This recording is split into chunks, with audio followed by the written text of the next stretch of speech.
In order to escape, Kevin told Harvey, Doug, Jacob, and Nick that he wanted to speak with each family's decision-maker. Philip Quinn then called Kevin to apologize on behalf of Harvey, and then he invested $1 billion in Williams Media.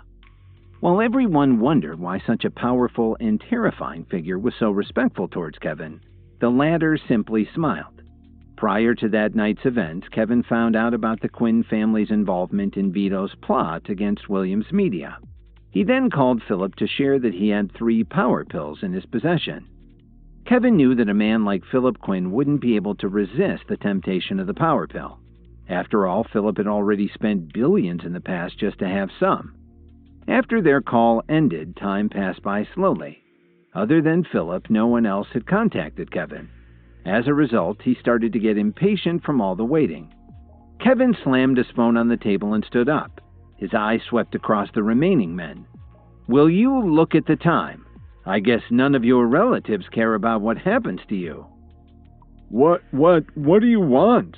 Doug Butler gulped. The way Kevin looked at him made him feel a chill in his heart. "Since people don't seem to believe that I would end your lives, it's time I make an example out of someone, right?" Kevin suddenly grabbed Doug's shirt and dragged him to the window. "What a beautiful view! Doug, why don't you stand up on that ledge for me?" Kevin said with a straight face as he looked outside. Doug Butler endured the pain in his leg and stood up. "What's this for?" "That's good, Dougie. Now on the count of 3, I want you to jump out, okay?" Kevin instructed. You must be joking." As Doug looked down, the distance between the 5th floor and the sidewalk made him dizzy. His face suddenly turned as white as a sheet of paper. Kevin smiled and patted Doug's shoulder. "Since no one has called me on your behalf, this is your only chance to escape. Besides, we're only on the 5th floor. You might have a chance to survive if you jump. But if you stay inside this room, you'll certainly die." "Kevin, I beg you, I already have 1 broken leg. Is there really no other way we can help each other? I don't want to die," Doug pleaded as he tightly held onto the sides of the window. "Are you sure you don't want to jump?" Kevin's face turned cold. Doug Butler's legs started to tremble. "Kevin, please don't do this. Have mercy on me." "I know it can be scary to take a leap of faith, but sometimes all it takes is a little push." Kevin narrowed his eyes and gave Doug a shove in his back. Doug closed his eyes and screamed like hell to everyone's horror. However, when he opened his eyes, he was still alive. Instead of crashing straight to the ground, he fell right onto the back of a garbage truck. Covered in piles of trash and human waste, Doug wasn't sure whether he would have preferred to die instead as he passed out from nausea. Kevin didn't actually have any plans to kill Doug. As part owner of the Salix Leaf Hotel, he'd taken a particular interest in the hotel's operations, including the time when its garbage was usually collected. So when he checked his phone and saw the time earlier, he saw this as a good opportunity to prove a point. Luckily, the garbage truck was parked right in front of the hotel when he looked out the window. Mitchell Cook sighed and shook his head a few times. Kevin had sent him a text just minutes prior about his plan. Still, it was quite risky to pull off, so he only relaxed after Kevin subtly touched the back of his ear. This was his secret signal to indicate that Doug was still alive. Since none of the people in the room or those watching from outside knew about this, they all feared for the worst and fell silent. In their eyes, they couldn't believe Kevin was actually capable of committing such a heinous act. Now it was Cook's turn to play his part in this little show. "What are you all still standing there for? Hurry up and check on Doug Butler. Call an ambulance," Cook shouted at the bodyguards who followed him and left. "Who wants to go next? Jacob? Nick?" Kevin wrung his hands and asked casually. "Kevin, stop this nonsense. If you continue, the cops won't have a choice but to end your life as soon as you're caught." Vito wanted to escape from Kevin so badly. "If there's someone here who the cops should deal with, shouldn't it be you? After all, weren't you the one who underhandedly sabotaged my company?" Kevin sneered. "I don't know what you mean," Vito vehemently denied. On the way to the Salix Leaf Hotel, Kevin's investigation team found out why so many artists had suddenly left Williams Media so quickly. In a span of 2 days, Vito had tracked down his artists' families and used physical coercion to poach them. Kevin returned to his chair and sat down. "I'll give you guys another half an hour. If none of your families contact me by then I guess you've dug your own graves." The private room returned to silence again as Kevin poured himself a glass of wine. He could see Jacob and Nick desperately trying to contact their families on their phones. Half an hour later, Kevin's phone suddenly rang. As soon as he answered the call, he turned on his speaker once again. "Who is this?" Kevin asked without any hesitation. "This is Ronald Campbell. Let Vito Booker go." An extremely low voice could be heard on the phone. Everyone could hear that this person was trying his best to suppress his anger. "Who? I've never heard of you. And why are you telling me what to do? I'm the one in charge here." Kevin was amused by Campbell's demand. While Kevin was unaware of this man's identity, everyone else clearly knew who he was. The onlookers watching from outside couldn't believe it. "Ronald Campbell? That's one of the 6 most powerful people in Chicago," an onlooker remarked. "The Food and Drug Administration Commissioner? Looks like this useless son-in-law has really screwed himself this time," another sneered. By now, Cook had returned and was also surprised by the phone call. While Vito hadn't had the chance to contact anyone, it seemed the word had somehow gotten to Ronald Campbell about this. How were the two of them connected? "Kevin, don't do anything you'll regret, or you won't know what's coming. I'm warning you. Hurry up and let them go." Campbell was obviously losing his patience at this point. "What you said was quite amusing. I'm so scared now." After Kevin sarcastically laughed, his tone suddenly became serious. "Why should I listen to you?" "You don't know who you're messing with, Mr. Williams. I'm one of the most powerful men in Chicago, and I have a lot of connections in the government," Campbell warned. "So what? Look, if Vito Booker is your son or grandson, we can keep talking. I'll even do you a favor and let him go. But tell me, why do you insist on getting involved in this mess? What exactly does he have to do with you? Why should I be afraid of you?" After Kevin finished speaking, not only did he hang up on Campbell, but he also permanently blocked the number. Kevin didn't care who Campbell was or how powerful he was. He had his own plans to seize control of Chicago and had already laid some groundwork for it in secret. In less than 2 minutes, his phone rang again. Thinking it was still Campbell, Kevin immediately rejected the call, but his phone kept ringing as if it was going to explode. Suddenly, Cook's phone rang. Shortly after answering the call, he handed his phone over to Kevin. "It's Dominic Archer. He said that he called me because he couldn't get through to your phone just now." "I'm hanging up." Kevin didn't want to talk to him at all. "Tell him that if he wants to get his brother, he has to come here in person. He can't just phone it in. Dominic doesn't hold a candle to me." Hearing this, Nick's face was instantly filled with both bitterness and shock. Everyone inside and outside the room gulped in surprise when they heard this as well. They knew who Dominic Archer was. He was one of Chicago's top crime lords. If Campbell's position was respected because he was a presidential appointee, then Dominic Archer was purely relying on strength and violence to strike fear in people. So for a moment, everyone felt that Kevin had gone crazy. There were only a few people in Chicago who dared to go up against him. "We'd better get out of this place now. If we wait for Dominic Archer to come, we won't be able to leave even if we wanted to," one of the onlookers warned. Nick, who was still kneeling on the ground, turned deathly pale.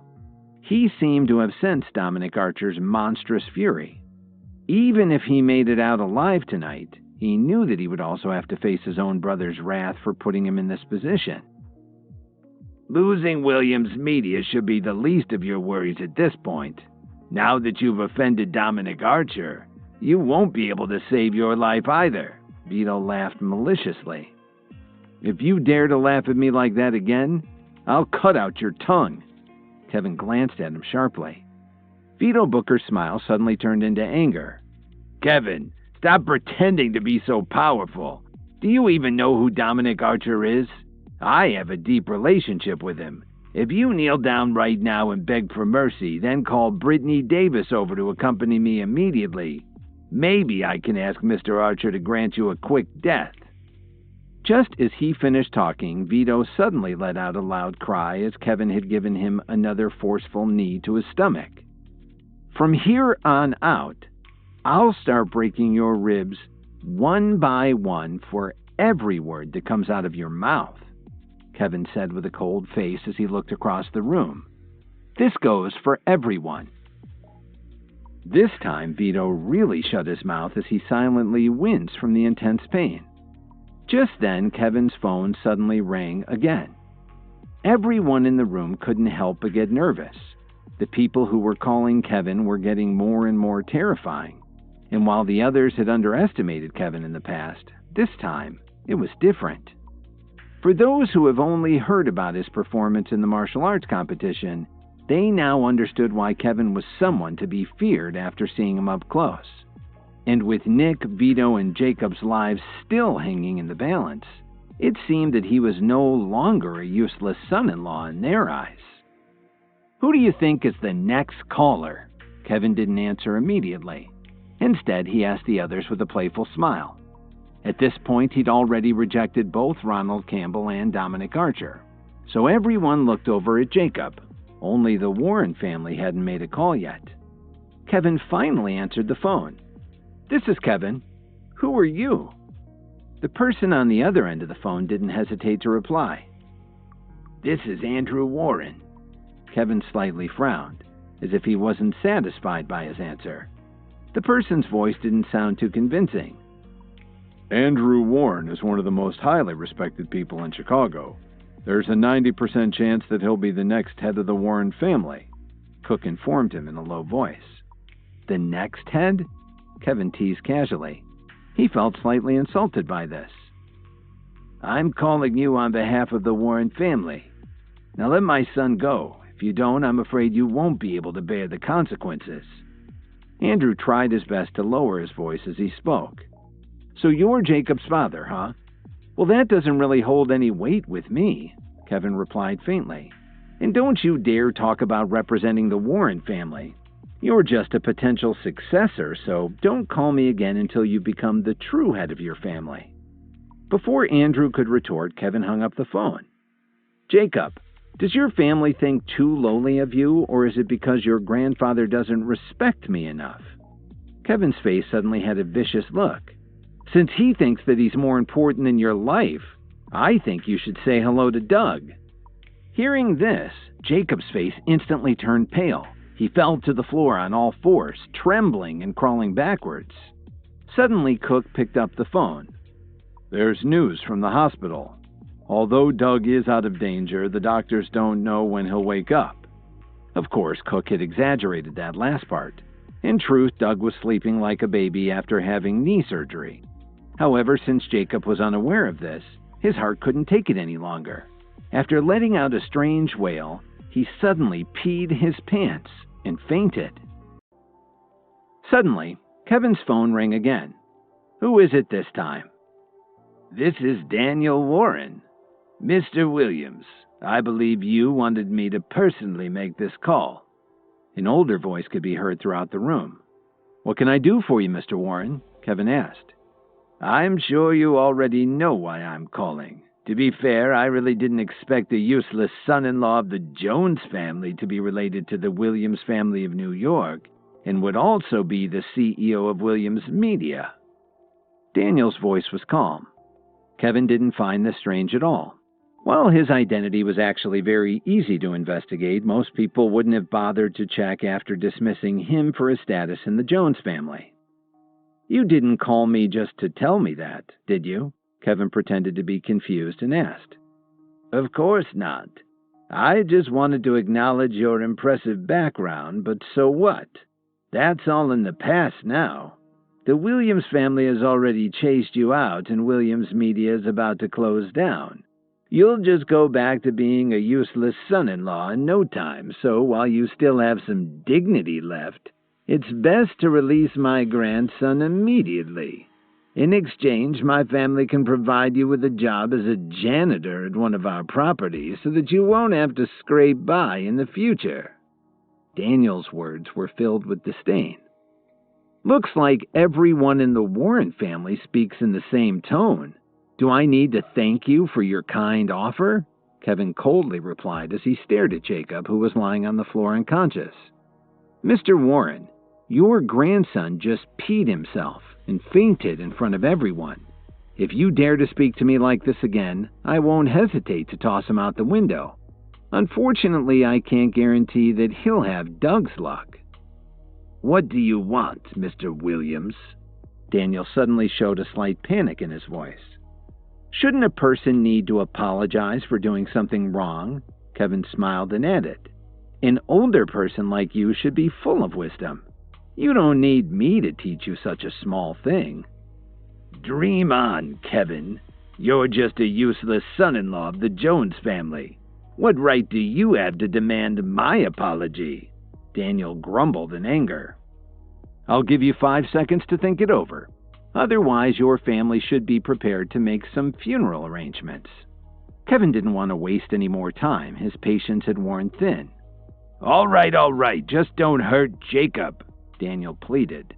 "Mr. Williams, on behalf of the Warren family, I sincerely apologize to you. At the same time, we'll no longer go after Williams Media." Daniel's words were filled with bitterness. It took a lot to swallow his pride, but at the same time, he just couldn't bear the thought of burying his favorite grandson. The question was, would Kevin accept his apology? Who would have thought that a useless loser of a son-in-law that everyone practically spat on would actually make the famous Warren family give in to him? It was a lot like when they got the Chicago River to flow west to the Mississippi instead of east to Lake Michigan. "I accept your apology. Send someone to the Salix Leaf Hotel to pick up your grandson and bring him back." After he said this, Kevin made a light humph sound to show his disdain. Kevin's display of contempt made Daniel Warren's temper flare. How could someone who was beneath him dare to show such scorn? He was so upset that he fainted. Kevin could hear the panic sounds of the Warren family members. He smiled and hung up the phone. The whole place fell silent. After seeing this, nobody would dare to call Kevin worthless trash anymore. Word of Kevin's actions would definitely spread across the whole city of Chicago. He was certainly making a name for himself. Suddenly, a burst of noisy and hurried footsteps could be heard coming from the stairwell. The crowd outside the door headed quickly toward Kevin. At least a dozen tall and powerful-looking men walked into the private room. They all exuded what could only be called an evil aura. Anyone could tell they ran with a rough crowd, and you could see bulges under their shirts and inside their jackets. They were obviously armed to the teeth. Even Mitchell Cook took notice when he saw the man who was leading the group. "I guess you have to be careful when you're out this late at night. Look how many men you brought with you. Are you afraid you'll have to fight off all the ladies who won't be able to restrain themselves when they see your handsome face?" Kevin teased without showing the slightest bit of nervousness. The other people in the room couldn't believe Kevin was talking to Dominic Archer like this. Kevin was really tempting fate, no matter how well he could fight. They started whispering to each other. "He's done for. I think they're going to kill him and toss him in the lake." "Ah, Kevin, you're going to die this time. Now that Dominic Archer is here, you can't run away even if you want to." Vito Booker endured his pain as he laughed proudly. "Mr. Archer, you gotta kill this scumbag for me." Nick Archer, who was still lying on the floor, was happy to see this, and his eyes lit up. "Bro, come and save me. Break that bastard's legs and cut him to pieces." Nick Archer and Vito Booker suddenly became very aggressive. If it wasn't for their injuries, they would have stood up and gotten in Kevin's face themselves. But they were in no condition to do that. But Dominic ignored the two of them, acting like they weren't even there. He gestured to his men to stay back as he walked up to Kevin alone. "Long time no see. Dominic calmly pulled up a chair and sat down beside him. "Looks like you've made an enormous leap in your training," Kevin said with a faint smile. "And I have to thank you for that power pill of yours." Dominic patted Kevin on the shoulder and said with a smile. He never even looked at Nick Archer. The onlookers were absolutely dumbfounded by what they were seeing. How come Kevin wasn't lying on the floor in a pool of blood? Why were the two of them acting so casual? They were like two old friends who hadn't seen each other in a long time, sitting down to have a chat over a cup of coffee. Vito and Nick Archer, who were also watching this, were completely stunned. They just sat there on the floor, unable to recover from their shock. "So, is everything you told me on the phone true?" Dominic's expression suddenly became very serious. "It's absolutely true. The auction will be held at the Williams Company offices tomorrow at 10 a.m. Kevin looked at him with a big grin. Before he went to the Salix Leaf Hotel, he asked Miss Wilson to send an invitation to all the most prominent business people of Chicago. The next morning at 10 a.m., Williams Media was going to put up 100 power pills for auction. Kevin wasn't concerned that Dominic would be tempted by it, though. "There's one thing I want to know, Kevin. Since you actually own Williams Media, why did you ever bother marrying into the Jones family and put up with all their abuse?" Dominic asked in a strange tone of voice. Then he continued, "Since this little misunderstanding has finally been cleared up, I can assure you that starting tomorrow morning, the Archer family will definitely stop its corporate warfare with Williams Media, and you'll be compensated for the losses your company suffered over the past few days." When he finished speaking, Dominic turned around and glared at his brother Nick, who was still lying on the floor. "What are you waiting for? Get over here and apologize to Mr. Williams." As soon as he heard that, Nick ignored the pain in his knees and dragged himself over to Kevin. "Mr. Williams, I'm so sorry." "Let's hope this matter is settled now." Dominic looked Kevin in the eyes and gave him a little nod. He really felt that Kevin was a genius, and it would be worth it to make friends with him. What Kevin had managed to accomplish was astonishing, especially while camouflaging himself as the loser son-in-law of the Jones family. Kevin's ability to develop himself through his herbal medicine was simply astounding. As he sat across from him, Dominic could feel the intense and seemingly limitless power that Kevin now possessed. The other thing that Dominic was aware of was Kevin's knowledge of so many formulas to create herbal meds. How many pill formulas did Kevin, who had been declared the champion of the pill refinement contest, actually know? Who could say for sure? "You came here to personally rescue the man. What else can I say? Go ahead and take him. But just remember one thing. This isn't the first time your family has provoked me. Don't pull another stunt like this ever again," Kevin advised him flatly. "I've got no problem with that." Dominic stood up, straightened out his clothes, and left the Salix Leaf Hotel with his men. Waiting for Harvey Quinn and Jacob Warren to be picked up took a long time, and things got a little dull. They both continued to kneel on the floor, fighting to stay awake. Whenever they dozed off or started to slump, Kevin would give them a slap. The onlookers got excited when they finally saw the Quinn family rush in after their long trip from New York City. "Mr. Williams, I'm sorry to bother you." Philip Quinn's cousin Peter Quinn was very sincere. When he saw the palm print on Harvey Quinn's face, you could see the anger flash in his eyes, but he didn't dare express it to Kevin. "Take him back and make sure that he's learned his lesson. President Quinn and I are good friends. I don't want to spoil my relationship with him just because of his son. Chicago can be a dangerous place. Don't let him wander around all alone in the future. He might get hurt." Kevin patted Harvey Quinn on the head, and he warned him to behave himself. He was treating him like a little kid who'd been caught with his hand in the cookie jar. The Warren family hadn't arrived yet, but after chatting with Kevin for a while, the Quinns took Harvey and Jacob away together. "Mr. Booker, can you do it or not? Everyone else has already been set free. Did you come out to protect them tonight or not? Just don't waste any more of my time. I still have to prepare the medicinal pills for tomorrow's auction," Kevin announced as he stretched lazily.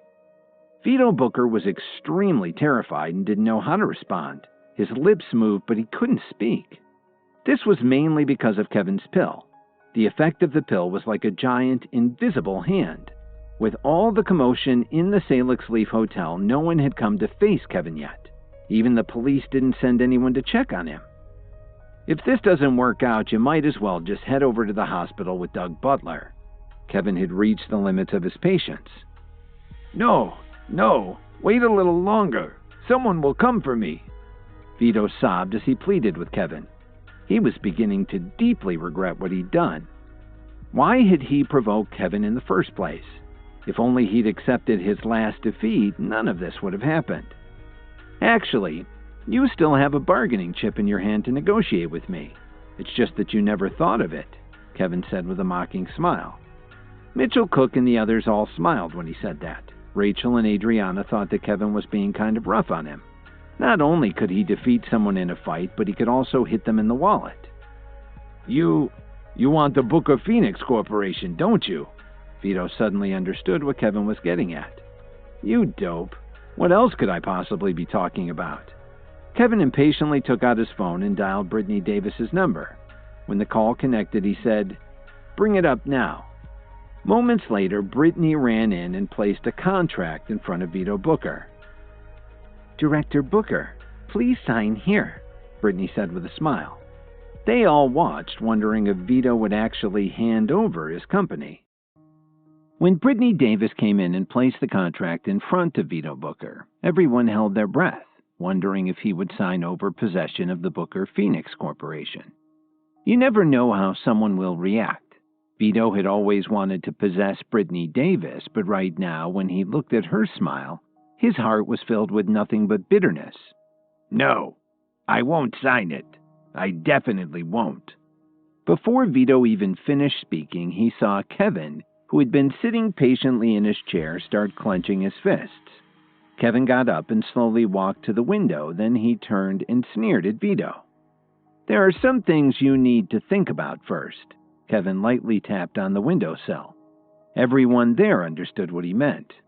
1 or 2 hours earlier, Kevin had thrown Doug Butler out of the very same window. I'll sign. Vito figured that saving his own life was worth more than keeping the Booker Phoenix Corporation. That's more like it. Living really is more important than anything else. Kevin smiled and clapped his hands together. He glanced at the contents of the contract. It was a basic business agreement. The most important thing was that all the shares and assets of the Booker Phoenix Corporation were to be transferred unconditionally to the president of Williams Media. Vito gritted his teeth and gripped the pen tightly in his hand. The Booker Phoenix Corporation had been in his family for 3 generations, but in order to walk out of there alive, he had no other choice. When he finished writing his name, Vito seemed to have lost all his strength. He sat on the floor in a daze. "Thank you for cooperating, Mr. Booker." Kevin looked at the contract and then walked over to Vito Booker. He patted him on the head like he was petting a dog. When that was over, he took Mitchell Cook and the others, and they all left the Salix Leaf Hotel. "Kevin, you really amazed us. We thought you really—" Adriana didn't finish her words. "Let's not talk about the past anymore. Just remember to be there on time tomorrow morning. Williams Media has suffered enormous losses. We need some help restoring our reputation." Kevin's reaction was very calm, even though the situation was dire. "Don't worry, Kevin. We'll definitely be there," Cook replied with a smile. "It's getting late. Everybody get some rest." Kevin wasn't much in the mood to talk with them. Although it was very easy for him to create a power pill, he still needed some time to make 100 of them. Instead of returning home to be with Lily, Kevin went straight to Corwin Tower. It was better not to disturb anyone while he was refining medicinal pills. The night passed very quickly. Early the next morning, all of Chicago began to buzz. Williams Media had been on the verge of collapse, but not only had they survived, they'd even swallowed up the Booker Phoenix Corporation. The Quinns, the Archers, and the other families all stopped interfering with their business. Everyone in downtown Chicago was amazed to see a line of over 100 luxury sedans and limos heading towards Williams Media. It looked like a parade. Because power pills are so valuable, the police had to send extra units to help guard it. "Oh, Kevin isn't dead yet? It's like trying to kill a cockroach. What will it take to finish him off?" In the parking lot of Williams Media, Sherwin Blair was laughing out loud. When Kevin heard this, he began to scowl. Why did I have to run into this idiot the moment I arrived? Kevin thought to himself. Blair attracted a lot of attention with his snide remark, but the onlookers weren't impressed. As they walked towards the entrance, they whispered to each other. Wasn't that the champion of the contest at the School for the Healing Arts? Didn't you say he'd been beaten half to death? He looks okay to me, said another. They all kept their voices down because they'd heard about what had happened the night before at the Salix Leaf Hotel. What's wrong with you, scumbag? Didn't you hear what I just said about you? Blair saw that Kevin was ignoring him, so he couldn't help getting angry. I don't waste my time talking to idiots. Kevin locked his car and started walking toward the entrance. He wanted to put some distance between himself and Blair as soon as he could. Who the hell do you think is stupid? Blair sneered when he saw where Kevin had parked. You're in trouble now. You actually parked in the special space reserved for the president of Williams Media. Then he got snotty and said to Kevin, You probably don't know who the president of Williams Media is, do you? I'm not bragging to you, but I'm friends with him. Do you know why there are so many bigwigs here today? Well, Williams Media is going to offer power pills for sale. I'm sure a loser like you couldn't afford even a single pill if you saved up for the rest of your miserable life. Take my advice and get out of here as soon as you can. Blair went on and on. He just couldn't seem to shut up. Are you here to buy herbal meds? Kevin finally turned around and asked him point blank. Of course I am. Didn't you know I've been developing myself? A power pill will take me to the next level. Blair puffed out his chest proudly. Kevin, you probably think you're hot shit, but once I get my hands on a power pill, it won't be long before I surpass you. Then I'll crush you right in front of Kelly. When he heard Blair mention Kelly Emmett, Kevin got a nasty look on his face. Well, you should really get to work then. I'll wait around for you to step on me. Kevin replied sarcastically as he patted Blair on the shoulder. Stop right there. How dare you talk to me like that? Blair had been out drinking the night before, so he didn't know what had happened at the Salix Leaf Hotel. Okay. Kevin casually nodded his head. This frustrated Blair, and he got even angrier. He looked at Kevin's fancy clothes and suddenly remembered what had happened. You piece of crap! Why are you all dressed up today? Could it be that you're here to buy herbal meds? Or are you working for the Williams Company? Blair looked Kevin up and down and then tried to discourage him from getting any pills. Do you know what kind of big shots are here today? They probably won't even let someone like you in the door. Don't worry about me. I can take care of myself. Kevin just wanted to get inside and give the pills he'd made to Miss Wilson. Then you must be working for Williams Media. Blair suddenly became excited and said, Kevin, let me tell you, I'm friends with the director of your Human Resources Department. If you don't start being nicer to me, I'll ask him to fire you. Kevin couldn't even respond to Blair's ridiculous threat. All he managed to say was, But Blair rudely interrupted him. I know that it's not easy for you to get a good job, so I don't want to make things difficult for you. All you have to do is kiss my butt and I'll take care of everything. I may even let you show off in front of Kelly and me. I've got some business to take care of, Blair. If you really want me to kiss your butt, why don't you go over there and drop trow? Maybe I'll join you later. Kevin couldn't help mocking Blair as he walked away laughing. Stop right now. If you take another step, I'll have you thrown off the property. Blair pointed at Kevin and shouted. That drew the attention of more than half of the people in the parking lot. Who is that person? Why have I never seen him before? They wondered. Who knows? Maybe he's a new hire? One of them replied. Then a middle-aged man quickly walked over to Blair. Sherwin, what are you doing here so early? There's still more than an hour before the auction, the man asked him respectfully.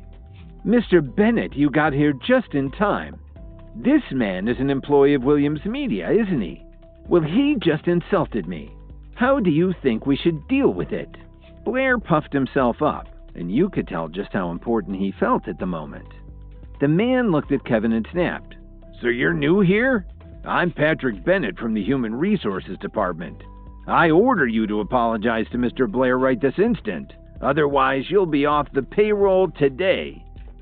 Kevin was stunned for a moment when he heard that. Then a smile gradually appeared on his face. I didn't realize the director of the Human Resources Department had so much authority. He can fire the company's employees at will? Kevin sneered in reply. Cut the crap. Either apologize or you're out of here. It's your choice. Bennett glared at him, not giving him any chance to explain himself or even negotiate. I want him to apologize to me this instant. Blair whined as he glared at Kevin. What are you waiting for? Didn't you hear what Mr. Blair just said? Bennett roared loudly. Just as Kevin was about to take out his phone and give Miss Wilson a call, a delicate but angry voice suddenly came from behind Blair and his buddy. Patrick Bennett, what are you doing? Miss Wilson quickly walked up to Kevin and offered her hand. Mr. President, I'm so sorry I'm late. I hope you weren't inconvenienced. Blair and Bennett looked at each other and then looked back at Kevin. What was going on here? Blair was certain that he was finally going to get even with Kevin as he complained to his friend Patrick Bennett about him and asked for Kevin to be fired from Williams Media. Just then, Miss Wilson showed up and apologized to Kevin for her lateness. Blair and Bennett were speechless. What the heck was going on? Don't worry about it, Miss Wilson. I just got here a few minutes ago anyway, Kevin replied with a smile. Since Kevin had been the CEO of Williams Media, Miss Wilson had been in charge of handling pretty much everything at the company. She'd done a stellar job as chief of staff, addressing all problems big and small, including minor incidents like these two men who were bothering her boss. Otherwise, the company would have closed down long ago. It's been hard on you for the past few days, hasn't it? Kevin expressed his appreciation. Thank you, Mr. President. It's kind of you to notice. No matter how difficult things get, I'll always be loyal to the company, Miss Wilson declared firmly. Sandra, Miss Wilson, what did you just call him? Bennett finally came back to his senses. Mr. Williams is our CEO. You just joined the company, so I'm sure you haven't had a chance to meet him yet, Miss Wilson explained politely. Then she took on a very serious tone.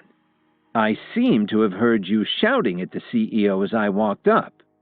Before Kevin could say anything, Bennett fainted and dropped right on the ground. As he started to snap out of it, he sat on the ground blabbering as he begged Kevin to forgive him. I'm sorry, sir. I never intended to upset you. My behavior was unforgivable. The news of what had happened at the Salix Leaf Hotel the night before had already spread across Chicago's upper class like wildfire. Everyone who knew about the incident was intensely afraid of the president of Williams Media. Bennett was concerned about losing his job, but he was even more afraid of losing his life. You're acting pretty spineless right now. I think I preferred you as an arrogant bastard like you were just a minute ago. Kevin shook his head lightly as he looked down at Bennett. Sir, I was wrong. Really, really wrong. I'll take whatever punishment you choose. Bennett started banging his head on the pavement until a large bruise appeared on his forehead. Kevin casually made an executive decision. You can stay with the company, but the Human Resources Department doesn't seem appropriate for someone of your temperament. If you want to stay on the payroll, you'll be in charge of the parking lot sanitation crew for the next 6 months. Thank you, sir. Bennett heaved a sigh of relief as if he'd just been granted amnesty. Then he walked over to Blair. Thanks for getting me into this mess. From now on, we're no longer friends. Blair hung his head in shame. He would never have guessed that the guy he'd always looked down on was actually in charge of a major company. Kevin's indifferent attitude toward him made Blair want to dig a hole and crawl inside it. When Kevin ignored him, it was even worse than any words or action. It made him feel worthless. You useless son of a bitch! How dare you ignore me! Blair clenched his fist tightly and stared at Kevin's back as he walked away. I'll fix you, Blair mumbled as he took out his phone and made a call. I'm sorry you had to suffer such a disturbing confrontation. It's my fault for not coming down here to pick you up. Miss Wilson still felt guilty about letting Kevin get in such an embarrassing situation. "It's all right. As long as today's auction goes smoothly, I don't care what else happens," Kevin replied nonchalantly. Of course, Kevin had made so much progress in his training that he didn't really care about people like Blair or Bennett. "I'm very curious about something, Mr. President. How do you always stay so calm when you're humiliated in public?" Miss Wilson had thought about this a lot ever since she met Kevin, so she just had to ask him. "The answer is pretty simple. Some people will never learn, so why bother to argue with them?" Kevin said as he quickly walked towards the office building. At the same time, in the backyard of the Williams family's mansion in New York City, Director Silver was sitting in a chair watching Kelly Emmett practice her sword katas.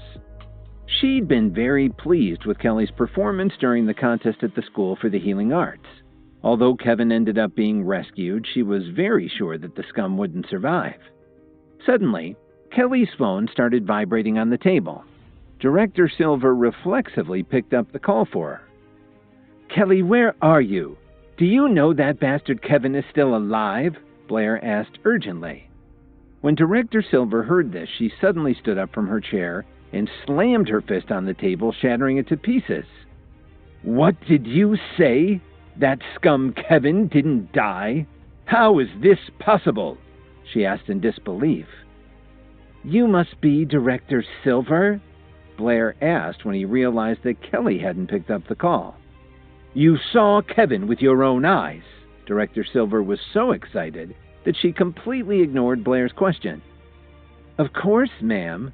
Not only did Kevin not die, but it turns out he's the president of the Williams Company. He just entered Williams Media's downtown office building." Blair told her everything he could. He could sense that they had a shared hatred for Kevin Williams. "Keep an eye on that scumbag for me. I'll come and finish him off as soon as I can." Director Silver hung up the phone and stormed out of the courtyard. "I wonder why she was called away," Kelly wondered as she watched her leave. "Kelly, stay here with the Williams family and continue practicing your sword katas. I'm going to Chicago. This time I'll get rid of Kevin for good." After saying this, Director Silver headed to the field and took off in her private helicopter. There was a loud bang as Kelly's sword dropped to the patio. So Kevin wasn't dead? Kelly started trembling. Ever since the end of the contest, she'd been extremely worried about Kevin's safety. Every time she closed her eyes, she could see Kevin in her mind, covered in blood. "He's not dead. That's great. He's not dead," Kelly kept repeating to herself. The more she thought about it, the more upset she got. Kelly quickly turned around and ran out of the Williams family's mansion. The large room on the 13th floor of Williams Media's office building was filled with people. It had been a long time since there had been a gathering like this in Chicago. Miss Wilson stood at the podium dressed in her most professional outfit and smiled at the crowd. "I'm very happy that everyone could come and support us today. I think everyone knows the nature of this auction, so I won't waste your time. Please give a warm welcome to our company's CEO." For a moment, there was overwhelming applause. Williams Media's CEO was probably the most mysterious figure in all of Chicago. Only a few people had ever seen him in person, but there were a lot of rumors that made people terrified of what he could do. However, when Kevin went on stage, there was an immediate uproar. They all started commenting to each other. "Is there some kind of mistake? The president of Williams Media can't possibly be so young." Other people thought he looked familiar and recognized him as the Jones family's good-for-nothing son-in-law. They thought it was a joke and started to doubt the authenticity of the pills that were up for auction. The ones who were the most shocked were the members of the Steele family and the Butler family.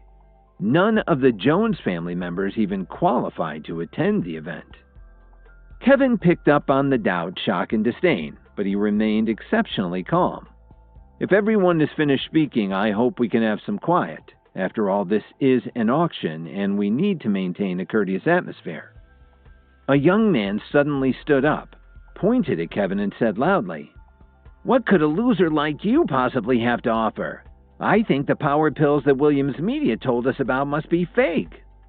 Another man stood up and shouted, Some of you may not know it, but this man is a freeloader who's been living off his wife's money for the past 3 years. Next, Ronald Campbell got up and slowly walked up to the stage. Mr. Williams, do you have any proof that your power pill is authentic? Will it have any effect at all on the human body? Mitchell Cook and the others frowned when they heard this. Of course, they understood what Ronald Campbell was doing there. Because Kevin had insulted him the night before, he deliberately came to ruin today's auction. "What do you mean, Mr. Campbell?" Kevin asked him with a straight face. "What I'm saying isn't clear enough? How about this? Kevin, I'm accusing you of impersonating the president of Williams Media, selling fake herbal medicine to deceive customers, and fraud," Campbell said as he slapped his hand on the table. Emo, Adriana Wright, and the others quickly stood up. Drake was about to rush forward, but he was stopped by Mitchell Cook. No matter what, Ronald Campbell was still a very respected citizen. It was better not to offend him. "What right do you have to accuse me? Do you think that the employees of Williams Media can't prove that I'm the CEO?" Kevin sneered as he stared into the man's eyes. Then he added, "There's one more thing. What evidence do you have to claim that my pills are fake?" "Isn't it simple? If you're honest, you'll let me take every pill that you put up for auction and have them tested for purity. Only the company CEO could make a decision like that, right?" Ronald Campbell said coldly. He knew that he'd maneuvered Kevin into an impossible position. "It's not that I don't want to give you a pill. It's just that there aren't many technologies that can be used to test a power pill," Kevin explained. What he meant was that an herbal med was more than just its simple ingredients. The processing imbued it with qualities that couldn't be measured with any known equipment. The best test was to actually take one. And who could guarantee that, after Kevin gave the power pill to Ronald Campbell, it would be returned? How could they continue with the auction after an interruption like this? "Well, if you don't give me the pill now, how can you prove that it works on a human subject?" Ronald Campbell turned around and looked at the hundreds of people who were present in the hall. "If you knew anything about herbal medication, you'd never say something so stupid." Kevin sighed helplessly. This auction was starting to get a little more complicated than expected. Ronald Campbell, a commissioner with the FDA, had just demanded that Kevin turn over the power pills so their purity could be verified by the government. He was obviously just trying to give Kevin a hard time, but this could certainly throw the entire auction into chaos. The auction attendees immediately started to whisper to each other after they heard Campbell's demand. "Are you sure you want to insult an official of the U.S. government?" Campbell's complacent expression suddenly turned into resentment. "I think you're not only an idiot, but you're also a little naive." Kevin glanced at him blankly. "There are at least 30 experts in herbal medicine among the hundreds of people in this room. Don't you agree? Why don't you ask them about the pill?" Kevin's words hit Campbell right where it hurt. Most high-ranking federal employees had to swear off of herbal medication to avoid getting any false positives in drug testing, which could ruin their careers. So Ronald Campbell knew very little about herbalism. Campbell had made the choice early in his career, even though it meant missing out on a lot. Until now, he still had regrets in his heart. Kevin didn't want to waste any more time with him, so he took out a power pill. He scanned the crowd and said coldly, "The auction is about to begin. There's one thing that I must make clear in advance. If anyone suspects that there is something wrong with my pill, or if you're looking down on me because of the rumors about my relationship with the Jones family, then you can leave now." What Kevin wanted to do the most in today's auction was to make his own reputation known to the general public. He wasn't about to put up with any crap from anyone. He didn't care who was attending the auction, even Commissioner Campbell. Campbell stepped forward to stop the auction. "I told you that you can't sell a single herbal pill before they're inspected. Otherwise..." "Or else you'll use your authority to sanction Williams Media?" Kevin interrupted Campbell before he could finish. "Commissioner Campbell, I don't understand. Why do you insist that there's something wrong with my herbal meds?" If you can prove that there's nothing wrong with the power pills, I'll leave immediately, and I'll even stay out of your way from now on." Campbell grinned broadly to show his sincerity. "How about finding someone to test the medicine?" Kevin looked straight into his eyes, and everyone in the room could sense his strength. "No, this is a matter of life and death. If someone's health were put in danger because of your pill, I would be held directly responsible as a government official." Campbell sounded very earnest in his concern for public safety. "Then what do you have in mind?" Kevin asked calmly.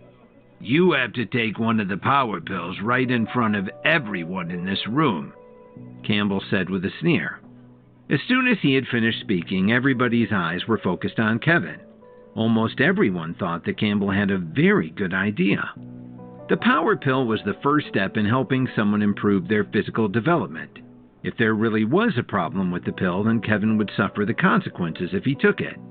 On top of that, a lot of the people in the room still had their doubts.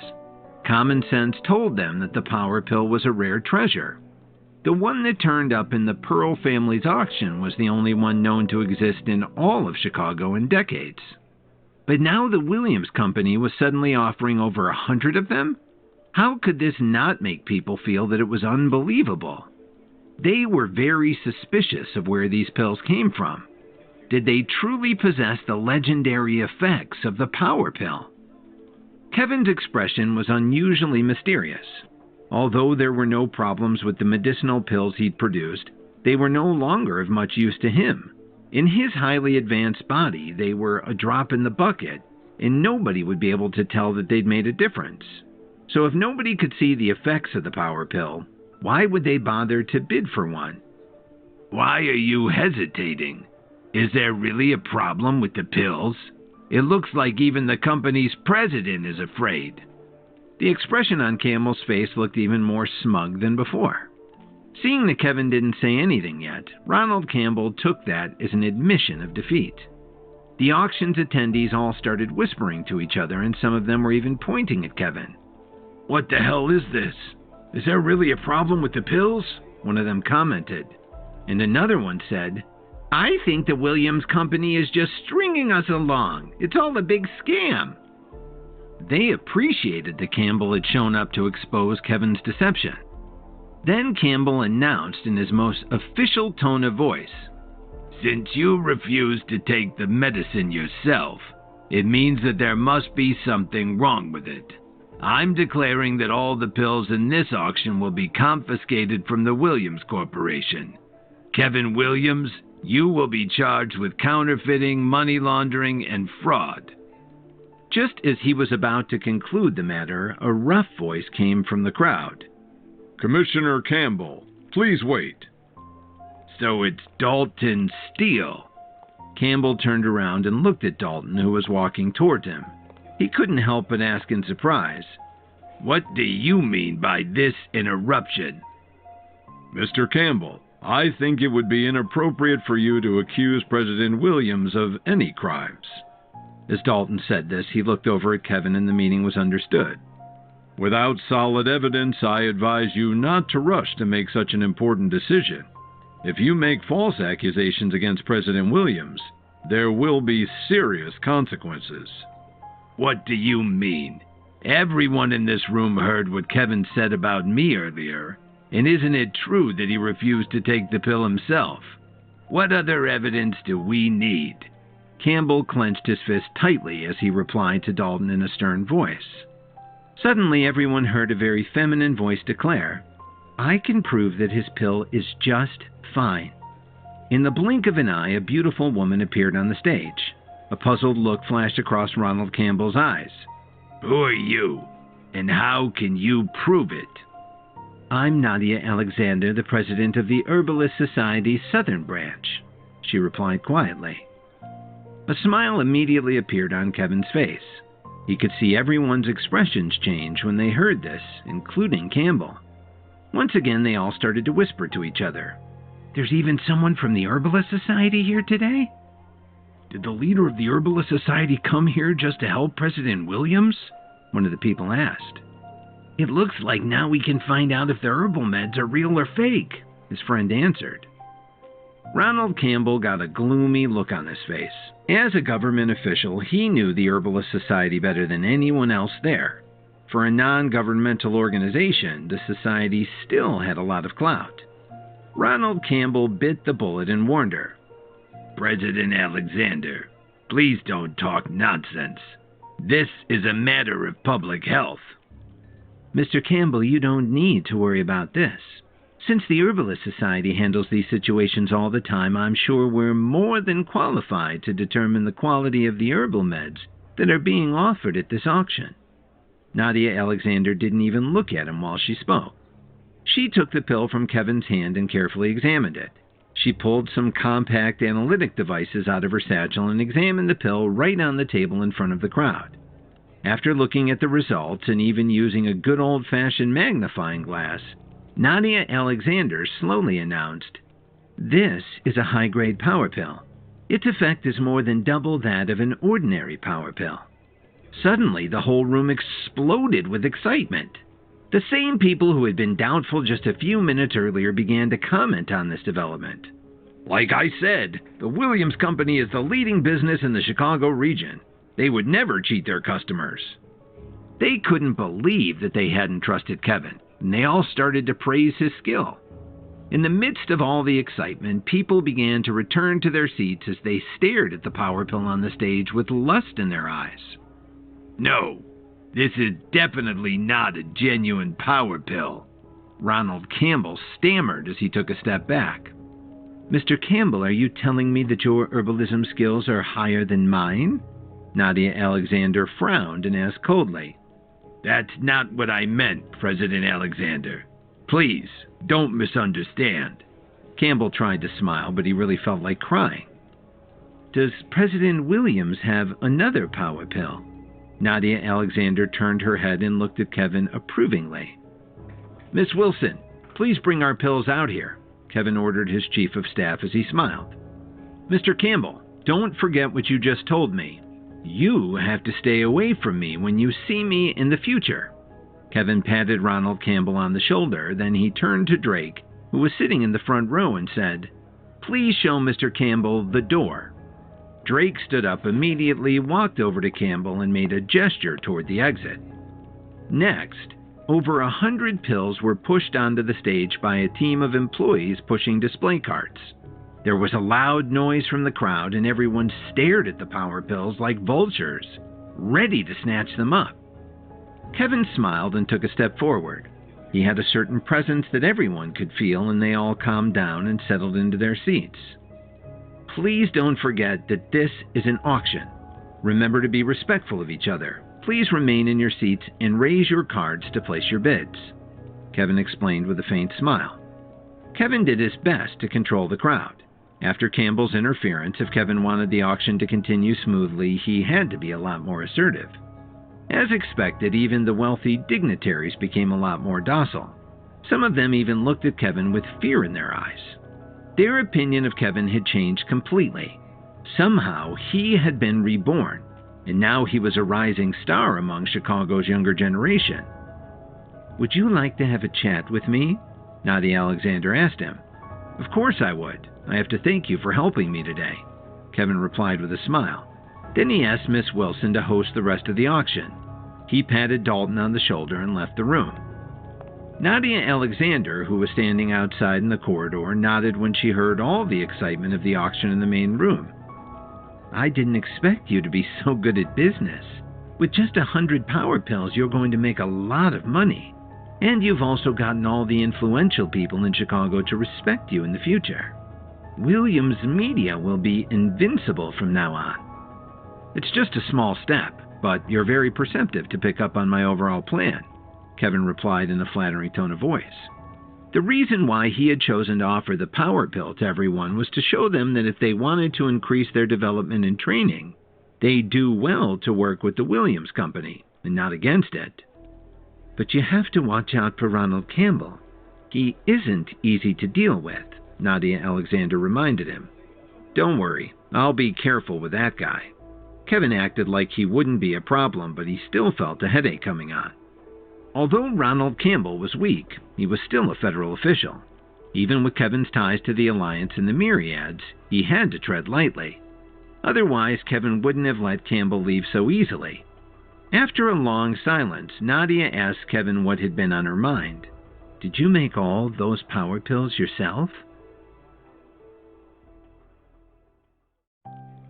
Kevin gave her an intent look, and the corners of his mouth turned up into a slight smile. He knew that she'd finally gotten to the point. "I'll answer your question with one of my own. Do you know how to make a power pill?" Kevin's hands were in his pockets, and he appeared very calm. His question was actually very profound. If Nadia knew how to make a power pill, it could only mean that the pill's formula had never really been lost.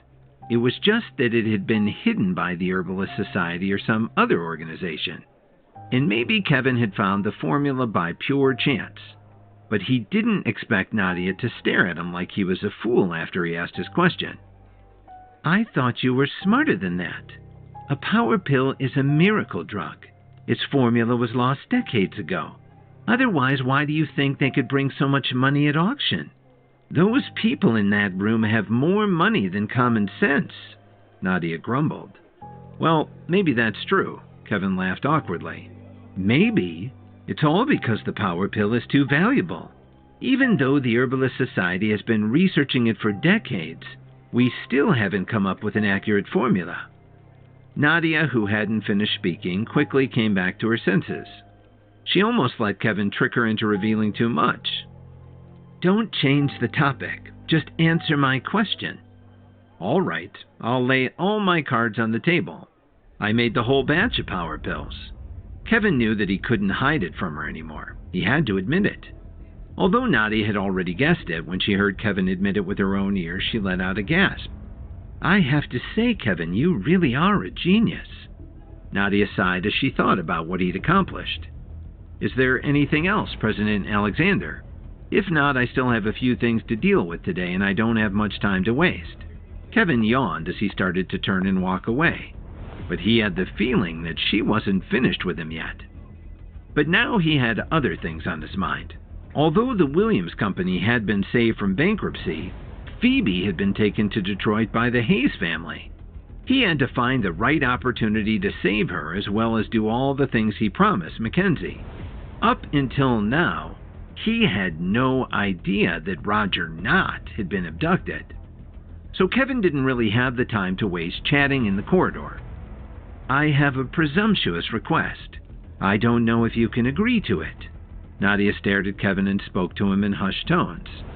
"Tell me what your request is first, then we'll see." Kevin wouldn't be so foolish as to agree without knowing what he was getting into.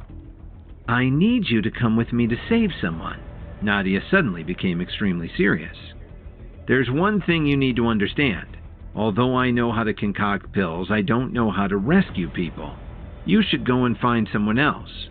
Kevin didn't even think about it, but refused her outright. "No, listen to me clearly. The person's life is in danger right now. He can't be saved without the life prolongation pill.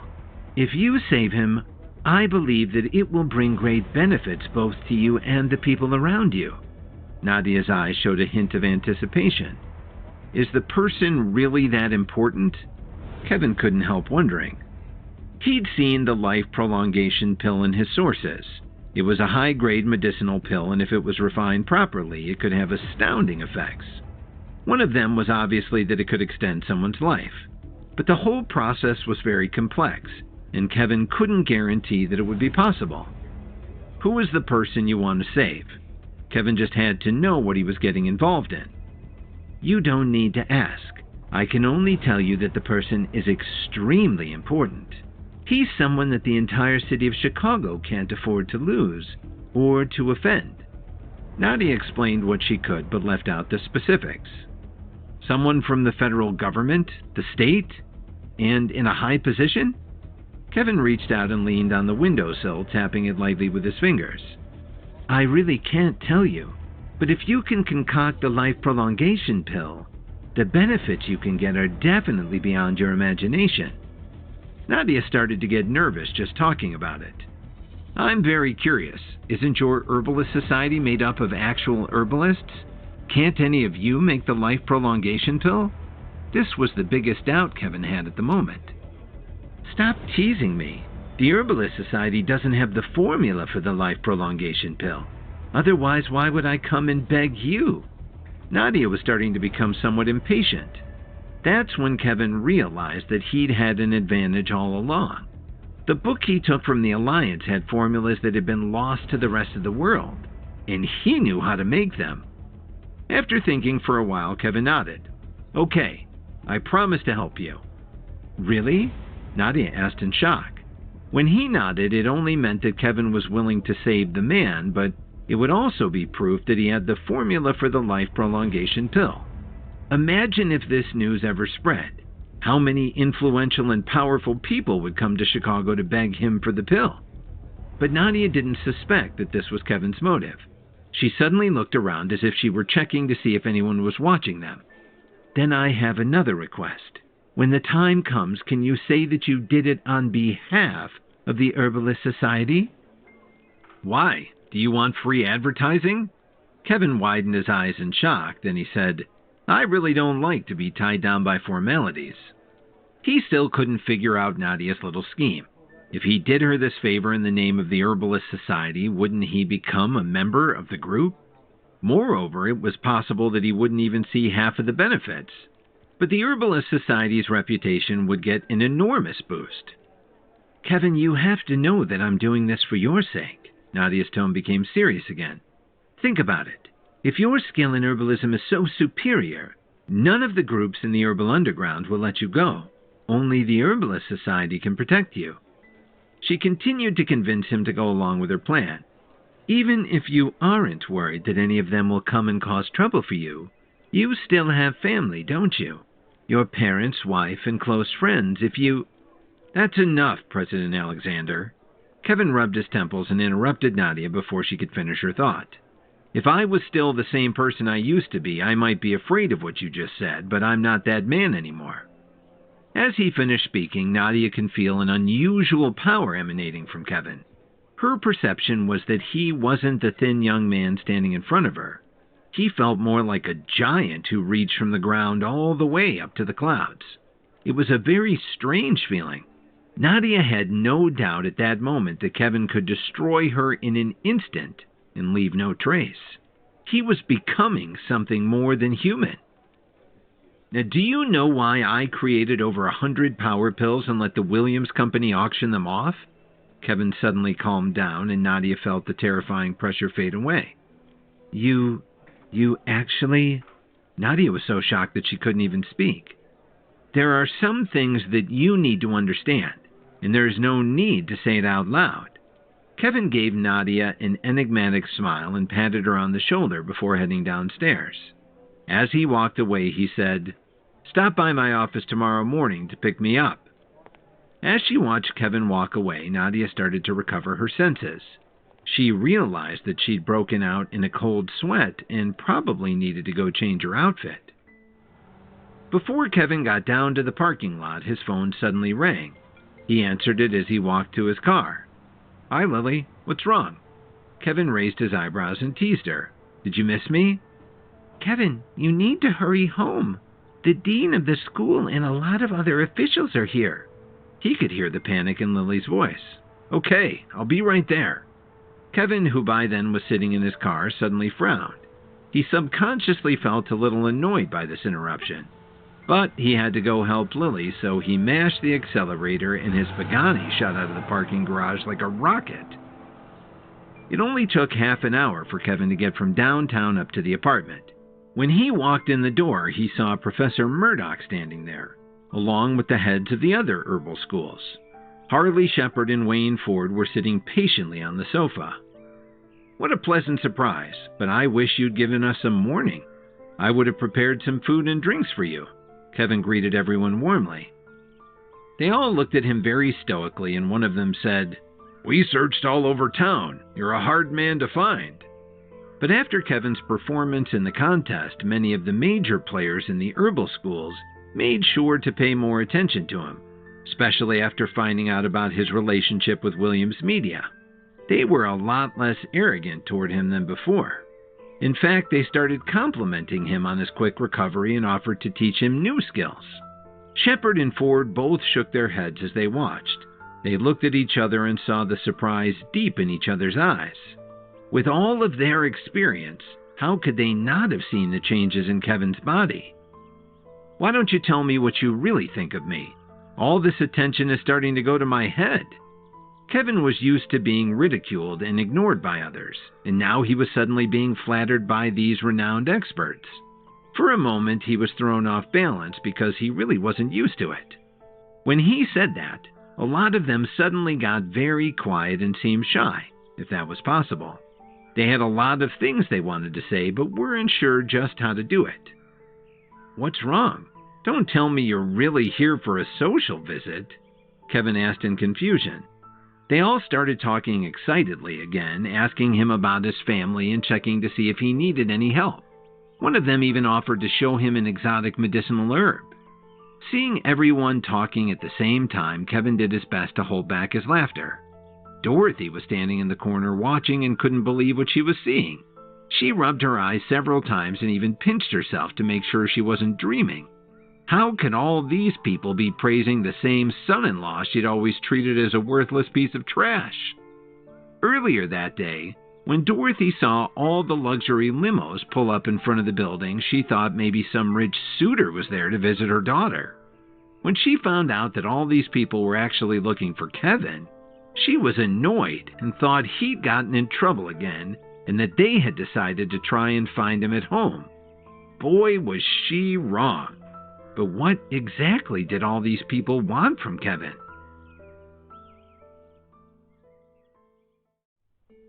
When Kevin got back home, the heads of all the major schools were in his living room, including the dean of the School for the Healing Arts. Dorothy stood there in disbelief, wondering if there was more to Kevin than she'd always believed. However, Lily, who was standing beside her, was so excited that her body was trembling. Her eyes were so red that she felt she could cry at any moment. In the past, she'd always blamed Kevin for not being able to live up to his potential. But now, all these powerful people were scrambling to please him, making Lily feel that the whole situation was unreal. But the truth was right in front of her. Kevin had somehow transformed himself into an exceptional man. "Why don't you just say what you came here for? I still have to cook for my wife later." Kevin's gaze swept across the group. Finally, Jeffrey Bowie got up the courage to speak and stammered, "Kevin, we want to ask, do you have any power pills available?" "Oh, so that's what you're here for." Kevin realized their true intentions. Everyone let out a sigh of relief. They were all famous experts, so they naturally didn't want to ask a favor from someone with lower rank. But the power pill was really too important to them. Before they could relax, Kevin replied, "I'm sorry, but I don't have one on me." Suddenly, they weren't so pleasant anymore and started complaining. "Why don't you have one with you? Didn't you just give 100 of them to Williams Media? Are you looking down on us, Kevin?" It looked like they were about to start bullying him, they were so desperate. "Don't be anxious. I haven't finished yet. I don't have any on hand, but my mentor does. You've met him, haven't you?" Kevin took on an uncharacteristic shy tone. They all suddenly became friendly again, asking Kevin if his mentor was taking on new students and being very apologetic for overreacting. They'd all been shocked by the Night King's performance at the contest. Deep inside, Kevin was sneering at them for being so fickle. "Unfortunately, I don't know when I'll see him again." Kevin scratched his head and shrugged his shoulders. "The old gentleman has always been elusive." Before they could say anything, Dorothy suddenly squeezed in front of Kevin. She straightened her back and asked, "Everyone, please listen to me. I'm Kevin's mother-in-law. His mentor is very close to me. Please tell me what you want." They all started asking her excitedly to put in a good word for her with the Night King and began offering ridiculous amounts of money. "What we're asking would be a big deal for people like you and me, but to Kevin's mentor, it's a trifle." One of them announced, "I'm willing to offer a reward of $500 million. The dean next to him shouted, "Is that all? I'll pay as much as $600 million. Please get them for us, ma'am." Hearing numbers like this, Dorothy's eyes lit up and she was overjoyed. With so many people offering hundreds of millions each, she'd quickly become the richest woman in the country. No problem. Everyone please leave now. When I get the power pills, I'll send Kevin to deliver them to you. Dorothy was smiling from ear to ear. She knew very well that these people were rich and powerful. Dorothy never dreamed that people like them would be so respectful to her. Thank you for your trouble. They all got up and thanked her one by one as they ran out of the apartment, beaming with joy. Shepard and Ford stood up with smiles on their faces. After telling Kevin to see them on campus when he had the time, they followed the group out the door. Suddenly, the atmosphere in the apartment turned cold. Mom. Kevin started to speak to Dorothy. She interrupted him as usual. What are you still doing here? Hurry up and go find your mentor. Ask him to bring me all the power pills so I can discuss the price with those people again. Dorothy crossed her arms in front of her chest and glared at Kevin. Originally, I didn't want you to enter my house again, but now you suddenly have a mentor who can make some money for me. I'll reluctantly allow you to stay here for the time being. Mom, my mentor is really hard to find. Kevin smirked when he saw the look on Dorothy's face, but he was used to her disagreeable attitude. If it isn't easy to find him, why are you still standing there? I don't care how you find him. Did you hear how much they were willing to pay? I'd be set for the rest of my life. Dorothy looked at Kevin with disgust, then went and sat down on the sofa. Then she started again. Don't dawdle. Hurry up and go find him. If you can't get the pills, don't bother coming back. Lily walked up to Kevin with a sad face and turned to Dorothy. Mom, what are you doing? He just got over his injuries. What are you worried about? He looks okay. Your husband has been freeloading for so long, it's time for him to repay us. Besides, it's his mentor stuff. I'll just give him a little money, right? Dorothy could see nothing but dollar signs after hearing all those offers for the power pills. Then she said in a very snooty tone, like she was already filthy rich, Kevin's passing up an opportunity to make millions, maybe billions. Fortunately, I'm smart when it comes to money. We can't take his money, Mom, Lily said quietly. What did you say? Are you crazy? Dorothy jumped up from her seat. Do you know how tough things have been for us? The Jones family's dividends are almost nothing. Should we let this trash support us? Is that even possible? We really can't accept the money. It belongs to Kevin. Or it should go to his mentor, Lily replied timidly. You're nuts. With that much money, we'd never have to work again. Dorothy was so angry that her eyes were bugging out. Anyway, I don't care. If this useless slob doesn't bring the money back, I definitely won't let him keep living here. You'll have to choose between him and me. Lily wanted to say something, but Kevin stopped her. Lily, don't quarrel with Mom. My mentor came and went without a trace. I won't be able to find him for a while. Stay home and rest. I'm going out for a walk. Kevin gently patted her on the shoulder. Let's talk about it later. Kevin kissed her on the forehead, turned around, and quickly walked out the door. As Kevin was walking down the street, he couldn't help but laugh. The leaders of the top 10 organizations used to look down on him and even attacked him. Now they shamelessly wanted a power pill? Not in this lifetime. Kevin sneered in his heart. Suddenly his eyes grew wide. He saw a sharp sword heading right at him. The person holding the sword was precisely who he was hoping to meet. Thanks for saving me the trouble of looking for you. Kevin scanned his surroundings, then turned around and quickly rushed to the lakeshore. Where are you running, scum? Ariana roared fiercely. She pushed off with her back foot and ran towards Kevin. After a chase that lasted for more than 10 minutes, Kevin looked at the vast lake and suddenly stopped. He had a mysterious smile on his face. Scum, let's see who else will save you today. She landed heavily on the ground and her eyes looked like they were on fire. You really shouldn't have a grudge with me. You only listened to the Williams family's lies. You've repeatedly tried to kill me. Haven't you had enough?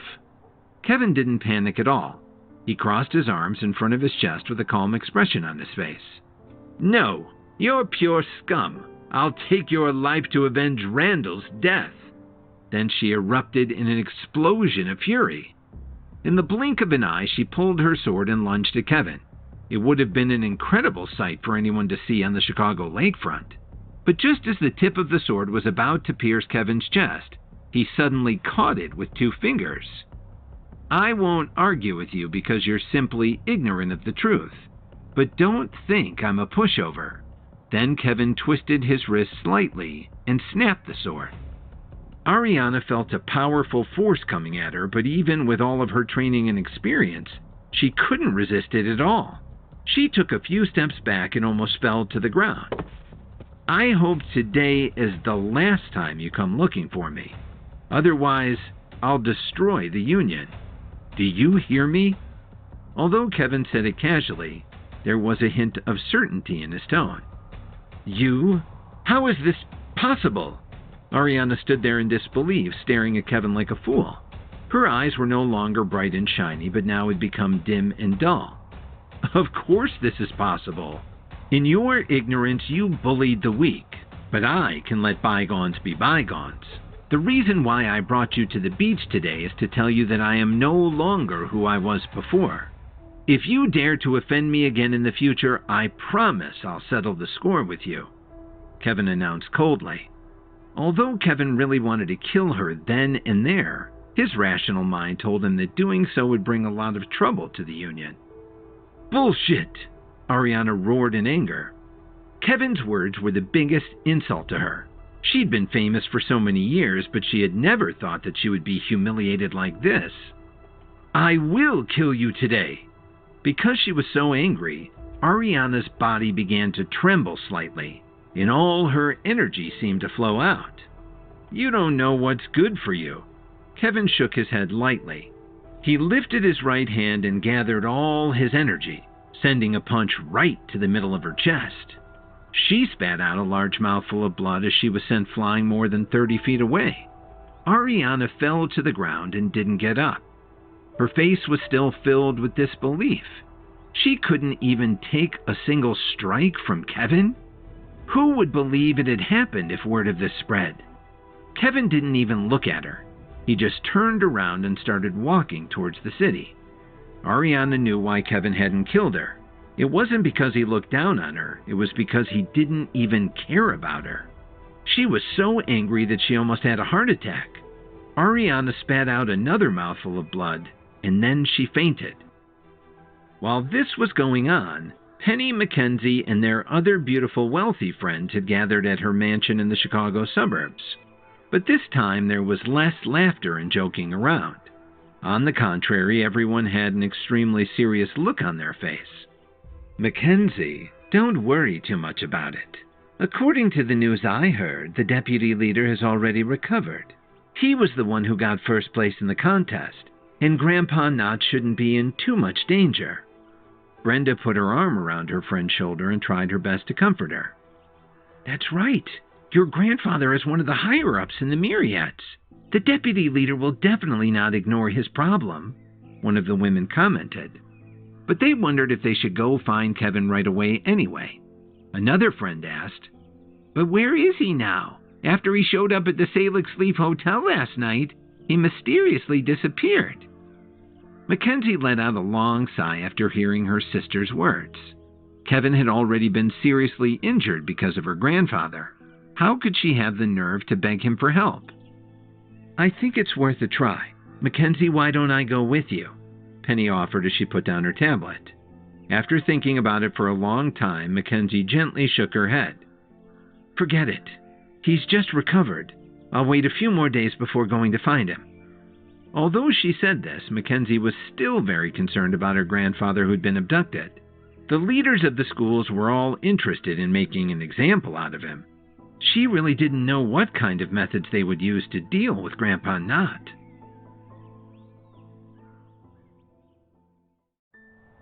Kevin took a long walk from the lake to the School for the Healing Arts. The school was on vacation and almost all the students were home. The campus was practically deserted. He went to Harley Shepard's office just to drop in. Just as he was about to knock on the door, he could hear a relaxed voice announce, "Come on in. The door isn't locked." "That's an interesting skill you have, sir. You could feel it was me on the other side of the door," Kevin said as he walked into the office smiling. "Can't you do that yet?" Shepard asked him flippantly. He was lounging in his chair as he looked at Kevin with a smile. "You suffered a very serious injury. This is indeed the best time for you to take the golden pill." Kevin's smile froze on his face when he heard this. He didn't know what to say for a moment. "You don't need to be so surprised. Your mentor and I have met a few times. Unfortunately, the most important medicinal ingredient for refining medicinal pills was taken from me." Shepard slowly stood up. Then he looked Kevin right in the eyes. "I know why you came here today. There's a matter of great importance that you need to discuss with me." Kevin stood rooted to the ground. Shepard seemed to know exactly what was going on in his life. "Why aren't you saying anything?" Shepard asked him curiously. "You seem to know everything, sir. What else can I add?" Kevin replied as he awkwardly shrugged his shoulders. "If your power increases by another level, you'll be able to do the exact same thing to me," Shepard said with a meaningful tone. Kevin's eyes widened. It had been less than 2 minutes since he entered the room, but he'd already been shocked more than 3 times. What other surprises did Vice President Shepard have in store for him? "I suppose he's still too young and all his inner thoughts still show on his face," Harley Shepard thought to himself as he shook his head a few times. Then he smiled and said, "Come with me. I'll take you to see the dean." Kevin didn't understand what Shepard meant, but this was definitely not the time to ask questions. He could only follow the vice president obediently. Penny's phone suddenly rang at her party mansion in the suburbs. "Mackenzie sent me a message saying that Kevin has already gone to the campus to find the vice president and the dean. Maybe the call is for Grandpa Knott," Penny said quietly. She had a very solemn look on her face. "Didn't I say it just now? Kevin definitely won't give up on your grandpa. Hasn't he already gone to look for him?" Brenda patted Mackenzie's back and comforted her gently. "Don't worry about it." Before Mackenzie could reply, one of her other good sisters spoke. "But the school campus is heavily guarded. I'm sure Kevin won't be able to save him alone." That was definitely their main worry. There were lots of experts at the Healing Arts School. On top of that, Wayne Ford and Harley Shepard were 2 top experts, so there was no need to worry about Kevin facing the challenge alone. Even if all the leaders of the 10 schools showed up at the same time, they wouldn't dare try anything reckless. "Just hang on. I'll go and find Kevin right away." Mackenzie stood up from the sofa feeling really positive. "Penny, send a message to Kevin right away and tell him to wait for me at school." "Mackenzie, I can understand your feelings, but what's the use of dashing over there so rashly?" Penny said with a slight frown. "I think it's better to stop Kevin from rushing right in. Instead, we should immediately inform headquarters to send experts over there. Then everyone can discuss the situation and make a better decision." "No, that would be too much of a delay. Although Grandpa's really trained a lot over the years and he's pretty powerful, he's still old. I just can't bear to let him suffer at the hands of those evil villains from the 10 schools." Mackenzie stubbornly put on her shoes and ran out of the mansion. No one could stop her. "Penny, what should we do?" Brenda and her other friends were worried about Mackenzie's safety and were getting flustered. "We can only take one step at a time," Penny sighed as she sent a message to Kevin. She couldn't think of any good ideas at a time like this. She could only place her hopes in Kevin. Meanwhile, a beautiful woman was running along the beach at Chicago's lakefront. Her face was full of anxiety. Kelly Emmett panicked while she searched everywhere. She was worried that Ariana would really kill Kevin. When she looked to her side, she was stunned by what she saw and hurriedly covered her mouth with her hand. She didn't let herself make any sound. Someone was lying on the beach and the water was splashing up against their body. Other than her mentor, who else could this person be? "Ariana!" Kelly shouted loudly as she hurriedly ran over to pick her up from the ground. "How are you? Who hurt you like this? Please wake up. You're scaring me." Kelly was already panicking deep down in her heart. Ariana was the closest person to Kelly in the whole organization. Even though she was strict, she'd always been very good to her. Feeling that Ariana was still breathing, Kelly hurriedly took out her phone and called for help. "Don't be afraid.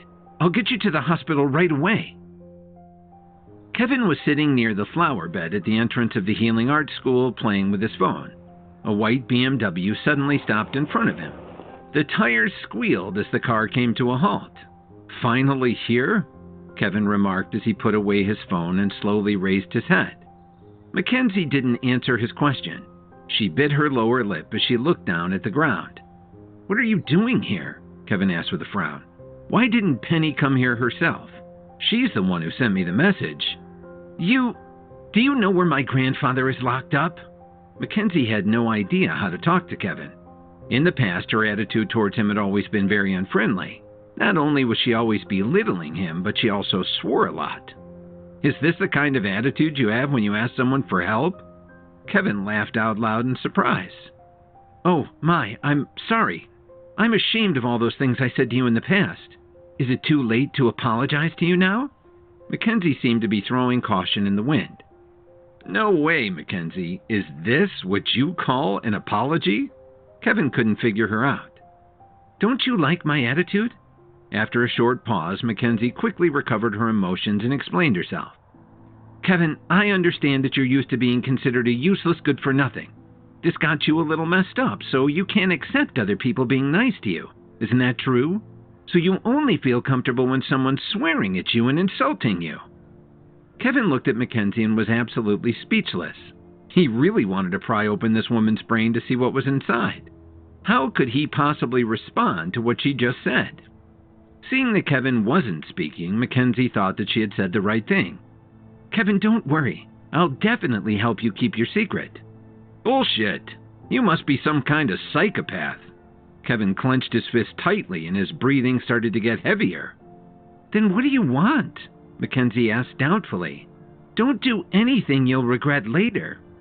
"Mackenzie, you're so full of crap." Kevin couldn't believe how angry he was with her. Just then they heard a whiny voice. "Oh, is it really Kevin? Got nothing better to do?" Hearing that, the two of them turned around and saw Mike getting out of a car with his two buddies, Luther and Lionel. "What are you doing on campus during vacation?" Kevin asked, puzzled. "It's none of your business what I'm doing here. I haven't asked you what you came here for." Mike glared at him. "I can't believe you're still alive after suffering such a serious injury. Are you a cockroach or something?" Suddenly, Mike and his two brothers looked at Mackenzie. "Hey, Kevin. I didn't know you were having so much fun. You just recovered from your injury and you're already going on dates?" The corner of Luther's mouth was starting to drool. "No wonder you're spending your vacation on campus. A little extracurricular activity?" Lionel leered at Mackenzie as he looked her up and down. "For a loser, you've got pretty good taste." "But anyone who would hang out with you can't be that great, Kevin," Mike said disdainfully. Mackenzie kept taking deep breaths as she listened to the three of them. She was about to lose control of herself and vent her anger on them. She couldn't remember ever having to put up with this kind of humiliation. If she wasn't in front of the school, Mackenzie would definitely leave the three of them bleeding on the sidewalk. Kevin could feel that something wasn't right with Mackenzie. He suddenly reached out and put his arm around her waist. "What's wrong with you guys? Are you annoyed that I'm alive and well?" Kevin gave them a fake smile. "One more thing, it's none of your business what kind of woman I hang around with. And watch what you say in front of my sister." Mike wanted to say something witty, but he was speechless. "Why don't you tell them what a good brother I am, sis?" Kevin said proudly. Mackenzie was so furious that she wanted to slap the hell out of Kevin. But she couldn't do anything right then. She wasn't a student at the school. And if she wanted to save her grandfather, she would most likely have to rely on Kevin. "Good. You're a good brother," Mackenzie said softly as her face started to turn red. "No, your voice is too soft. These three handsome men didn't hear you." Kevin deliberately raised his voice. "Okay, big brother. Let's head inside. We still have a lot of things to do today." Mackenzie gritted her teeth as she forced herself to sound pleasant. "Okay, sis. We'll head inside now. The dean and the vice president are still waiting for us." Kevin put his arm around Mackenzie's waist. When he passed by Mike, he even deliberately bumped into him. After that, he smugly walked up the steps to go inside the building. He didn't care what Mike thought or what he might do in retaliation. Kevin was at the School for the Healing Arts to save Mackenzie Knott's grandfather. Roger Knott had been kidnapped and his life was in grave danger. When he got to the campus, Kevin ran into Mike and his two friends, Lionel and Luther. As usual, he had to deal with their insults. To end the nonsense, Kevin told Mike that he was on campus to meet with Wayne Ford and Harley Shepard. Mike gritted his teeth as he watched Kevin walk away. "Mike, this piece of trash is too arrogant." Lionel was a little angry. "Do you want me to call someone to teach this kid a lesson?" Luther also had an extremely threatening look on his face. "What are you talking about? Do you know anyone who can beat him?" Mike scolded them angrily. However, he still kept his eyes on Mackenzie. How good would it be if such a beautiful woman went out with him? Unfortunately, Kevin seemed to be a lot luckier at love than Mike was. But what got Mike really angry was what Kevin had just told him. Mike hadn't seen the dean or the vice president up close since the start of school, but now they were both waiting for Kevin in the office? What kind of treatment was this? "Your grandfather is locked in the basement of the library. If you want to save him, you have to follow my orders to the letter," Kevin said with some regret. At first, he'd planned to use this situation to get back at Mackenzie, but he didn't expect Mike and his two boneheaded friends to show up and cause trouble. That threw a wrench into his plans. "Why should I listen to you?" Mackenzie suddenly stopped and looked at Kevin with eyes that cut through him like daggers. "Why did you stop here?" Kevin turned his head in confusion and was shocked by her expression. "Why are you looking at me like that? Is there spinach on my teeth or something?" "Have you felt me up enough?" Mackenzie asked him coldly.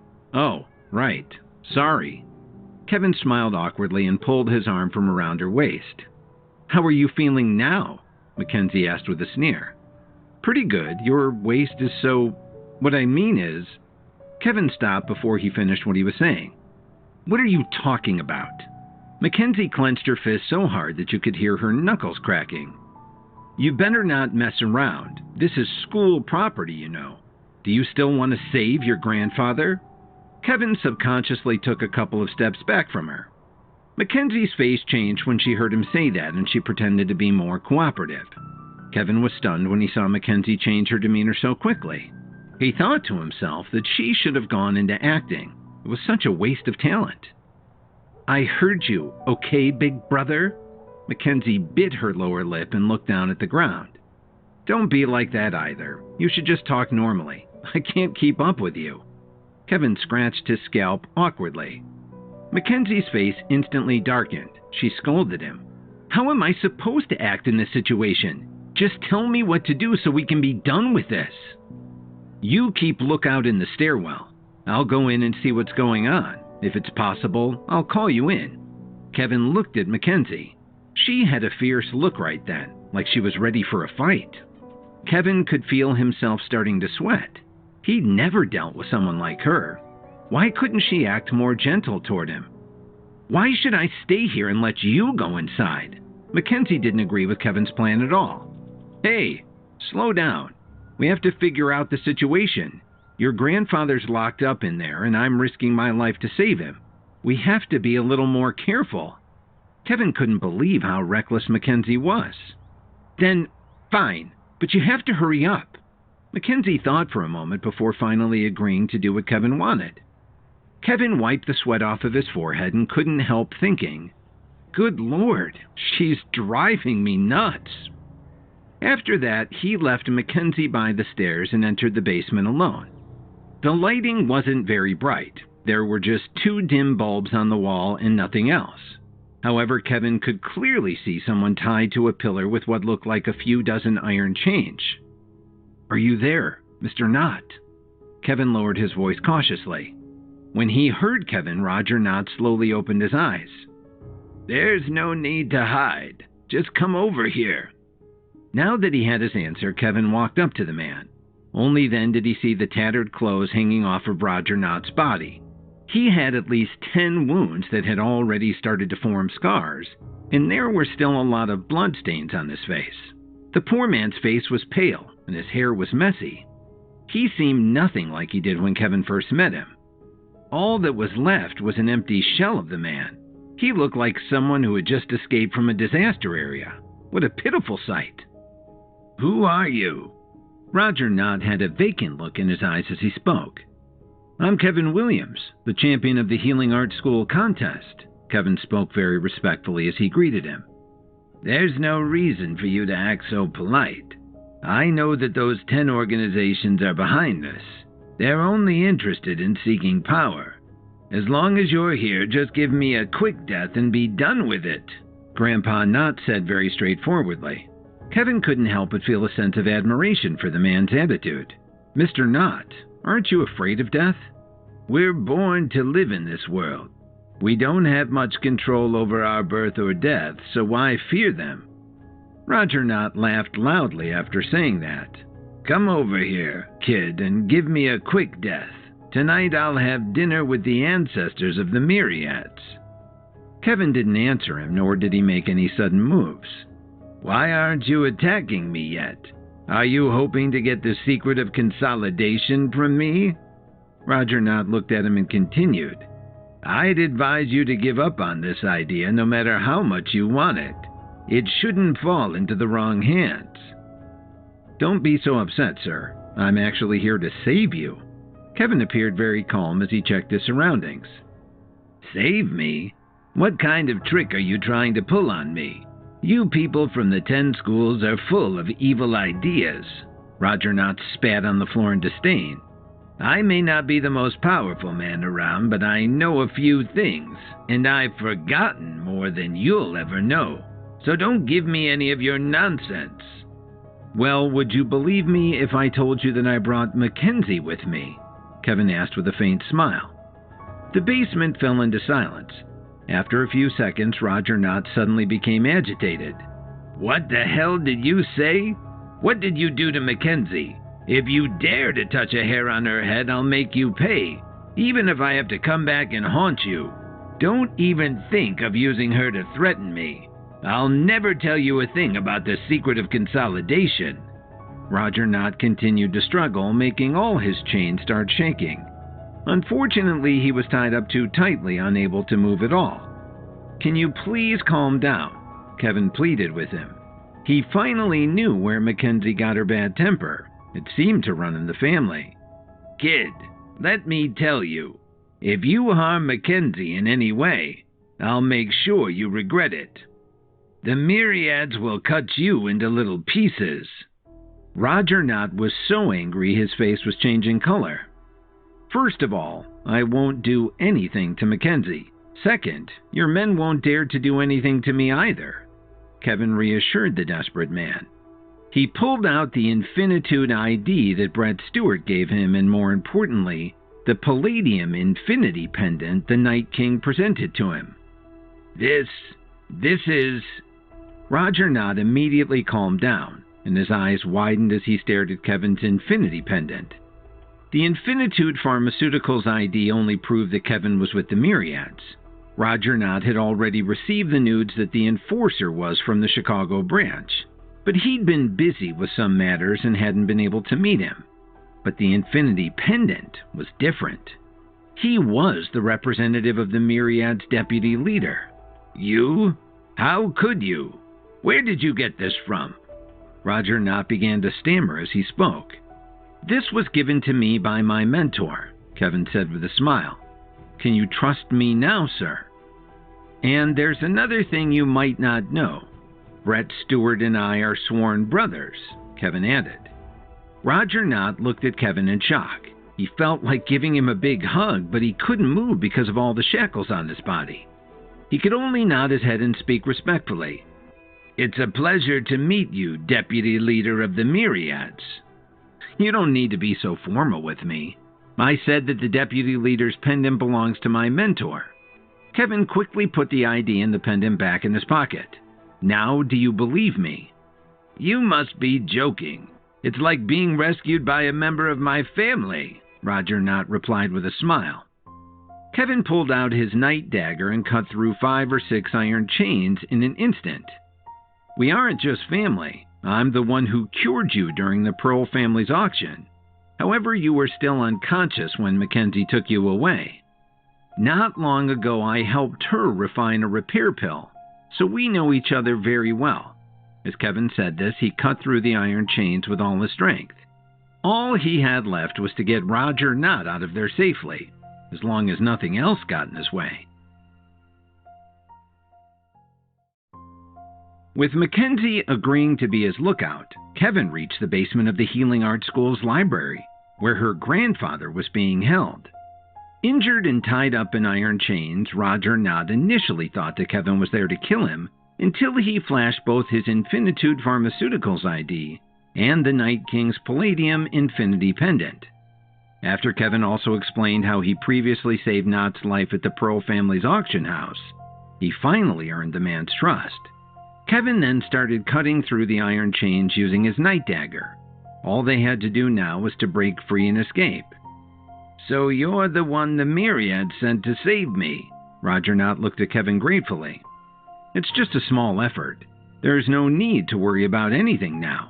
Kevin reassured him as he continued to cut off the rest of the iron chains. "Mackenzie's waiting outside by the stairwell, so let's hurry up and leave. After all, we shouldn't stay here for long," Kevin said in a low voice. "I'm afraid I can't escape. The leaders of the 10 grade schools forced me to take a muscle paralysis pill, which hindered me from using my strength to fight back against them. My body is extremely weak and I can barely move at all." Roger Knott sat on the ground looking discouraged, leaning against a pillar as he panted heavily. These words stirred up a huge wave of sympathy in Kevin's heart. It was bad enough that the leaders had caught Roger Knott, but to give him a muscle paralysis pill? If he was given a strong enough dosage, it would cause him permanent paralysis. Because of this, Kevin's impression of these herbal schools became even worse. "Kevin, it's too late for me, but I need you to do something here and I hope you can agree to it." Roger Knott seemed to want to ask for help. "I know what you're getting at, Mr. Knott, but don't give up just yet. Besides, I can't take care of that granddaughter of yours for you. She can be too much to handle," Kevin said as he took a pill out of his pocket. "Here, swallow this cleansing pill that I made. The toxic effects of the muscle paralysis pill should be completely eliminated from your body once you take it. It should help you regain your strength and mobility." Kevin slipped the pill into Roger Knott's hand. "Young man, I know you have good intentions, but the one who made the muscle paralysis pill was Central Alternative Healing Academy's Paul Vaughn. I'm sure that his mixture is so potent that nothing will be able to undo it," Roger Knott said with a sigh. "Just trust me. It'll work," Kevin replied reassuringly. "All right, I'm sure things can't get any worse for me at this point anyway. But I'm telling you, this won't work, so you have to leave before someone catches you in here." Roger Knott took a deep breath before swallowing the cleansing pill. "Mr. Knott, look, I've already gone through a lot of trouble just to save you. Now that I've come so far, you can't possibly let me leave empty-handed, can you? Otherwise, that granddaughter of yours will definitely kill me." As Kevin heard a series of bone-cracking noises, he furrowed his brow slightly. Even at such a ripe old age, Roger Knott's strength was far beyond anything his peers could ever hope for. No wonder they had to give him a muscle paralysis pill. Otherwise, those iron chains wouldn't have been able to hold him, Kevin thought to himself. A few minutes later, when Roger Knott opened his eyes again, he sprang up from the ground with the reflexes of a young man. The highly powerful leader of the Myriad seemed to have returned to his former self.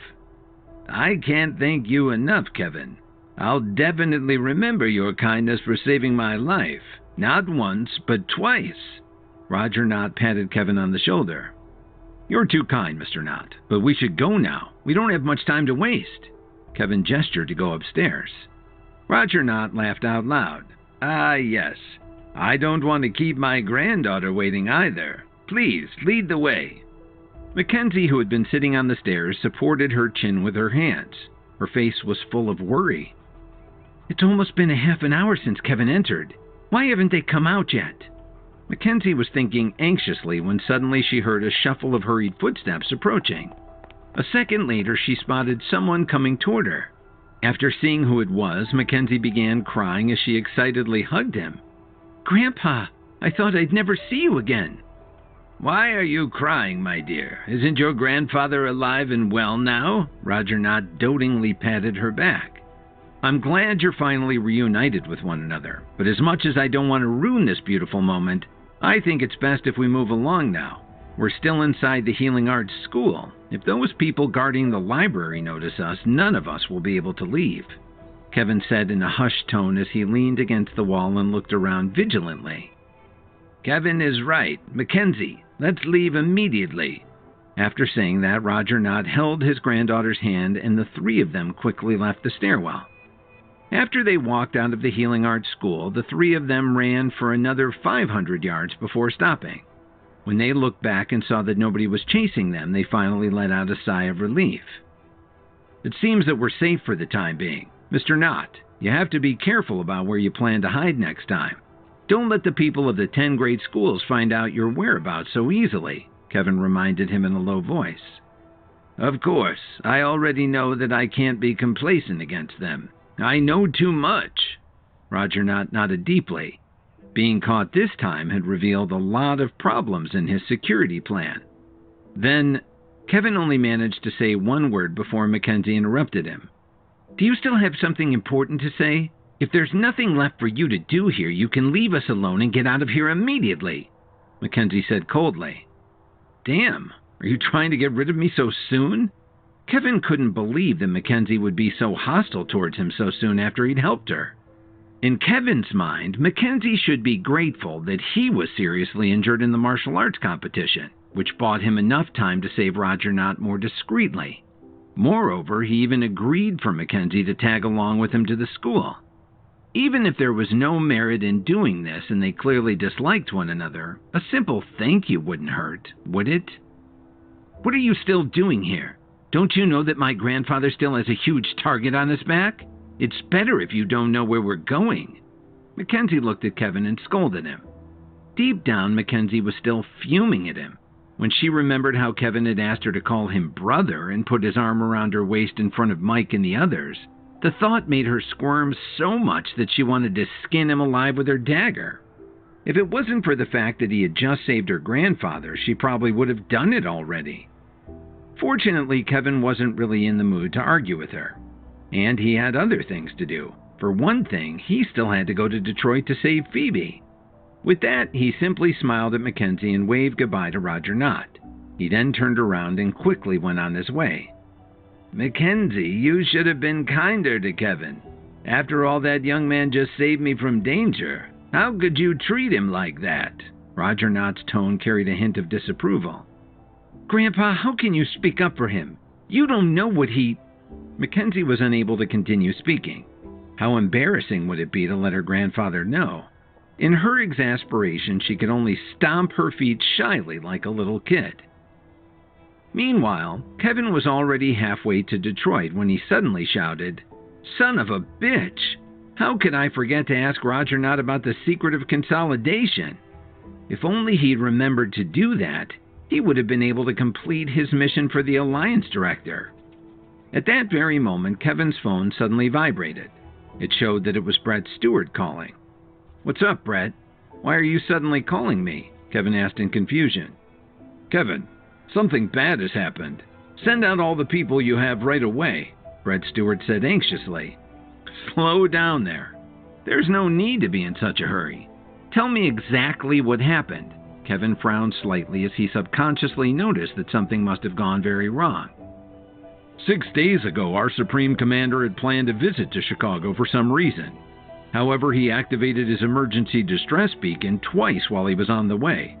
At that time, I immediately sent the nearest Myriads members to rescue him based on the location of the latest signal we could track. However, there were no traces of blood or fighting on the ground. Now that you know the gravity of the situation, send someone to find him immediately, no matter what price you have to pay. You must find our Supreme Commander at all costs." Brett Stewart quickly rattled off his explanation without even taking a breath. All right. Don't worry.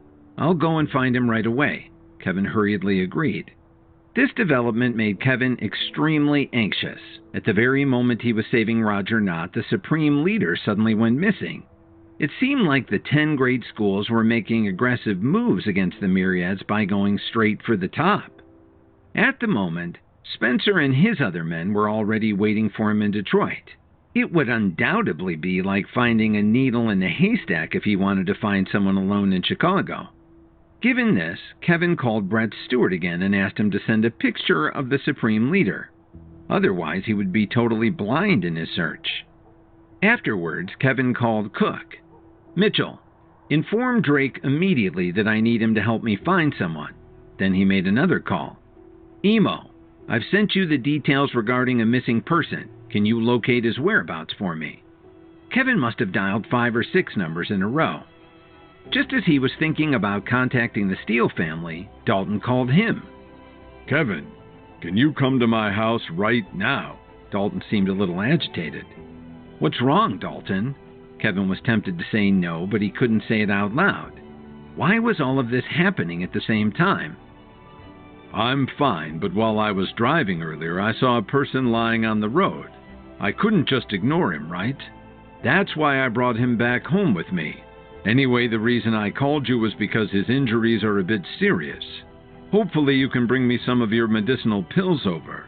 If you were able to save me, you should be able to save him too, don't you think? Dalton briefly explained the situation. For a moment there, you really scared me. Do you know that? I thought the Williams family was looking to cause you some trouble again. Kevin let out a huge sigh of relief. But who had Dalton brought back to his home? After parting ways with Mackenzie and Roger Knott, Kevin was on his way to save Phoebe. Halfway to Detroit, Brett Stewart called to task him with finding the Supreme Commander of the Myriads, who had gone missing 6 days before while he was en route to Chicago. Since Spencer and his Myriads members were already in Detroit, Kevin started contacting some colleagues in Chicago for help when Dalton suddenly called. Kevin thought it was because the Williams family was causing trouble again, but to his surprise, Dalton asked him to save a seriously injured man that he had found and brought home. That's not the case. Anyway, enough of this chit-chat. Just hurry up and get there. Dalton hung up the phone after he finished speaking. At the time, Dalton was restlessly pacing back and forth in the guest room. Dalton, isn't he awake yet? Miranda walked in with a glass of water. I don't think he'll wake up any time soon, given the severity of his injuries. Dalton took the glass of water inside.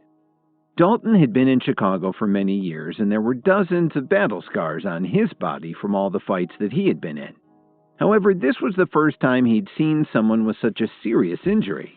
Not a single part of the man's body had been spared from harm, especially the wounds on his thighs and back, which were so deep that you could see his bones. Even Norman Steele, who was used to seeing bloodied and injured men, couldn't help but gasp the moment he saw the man.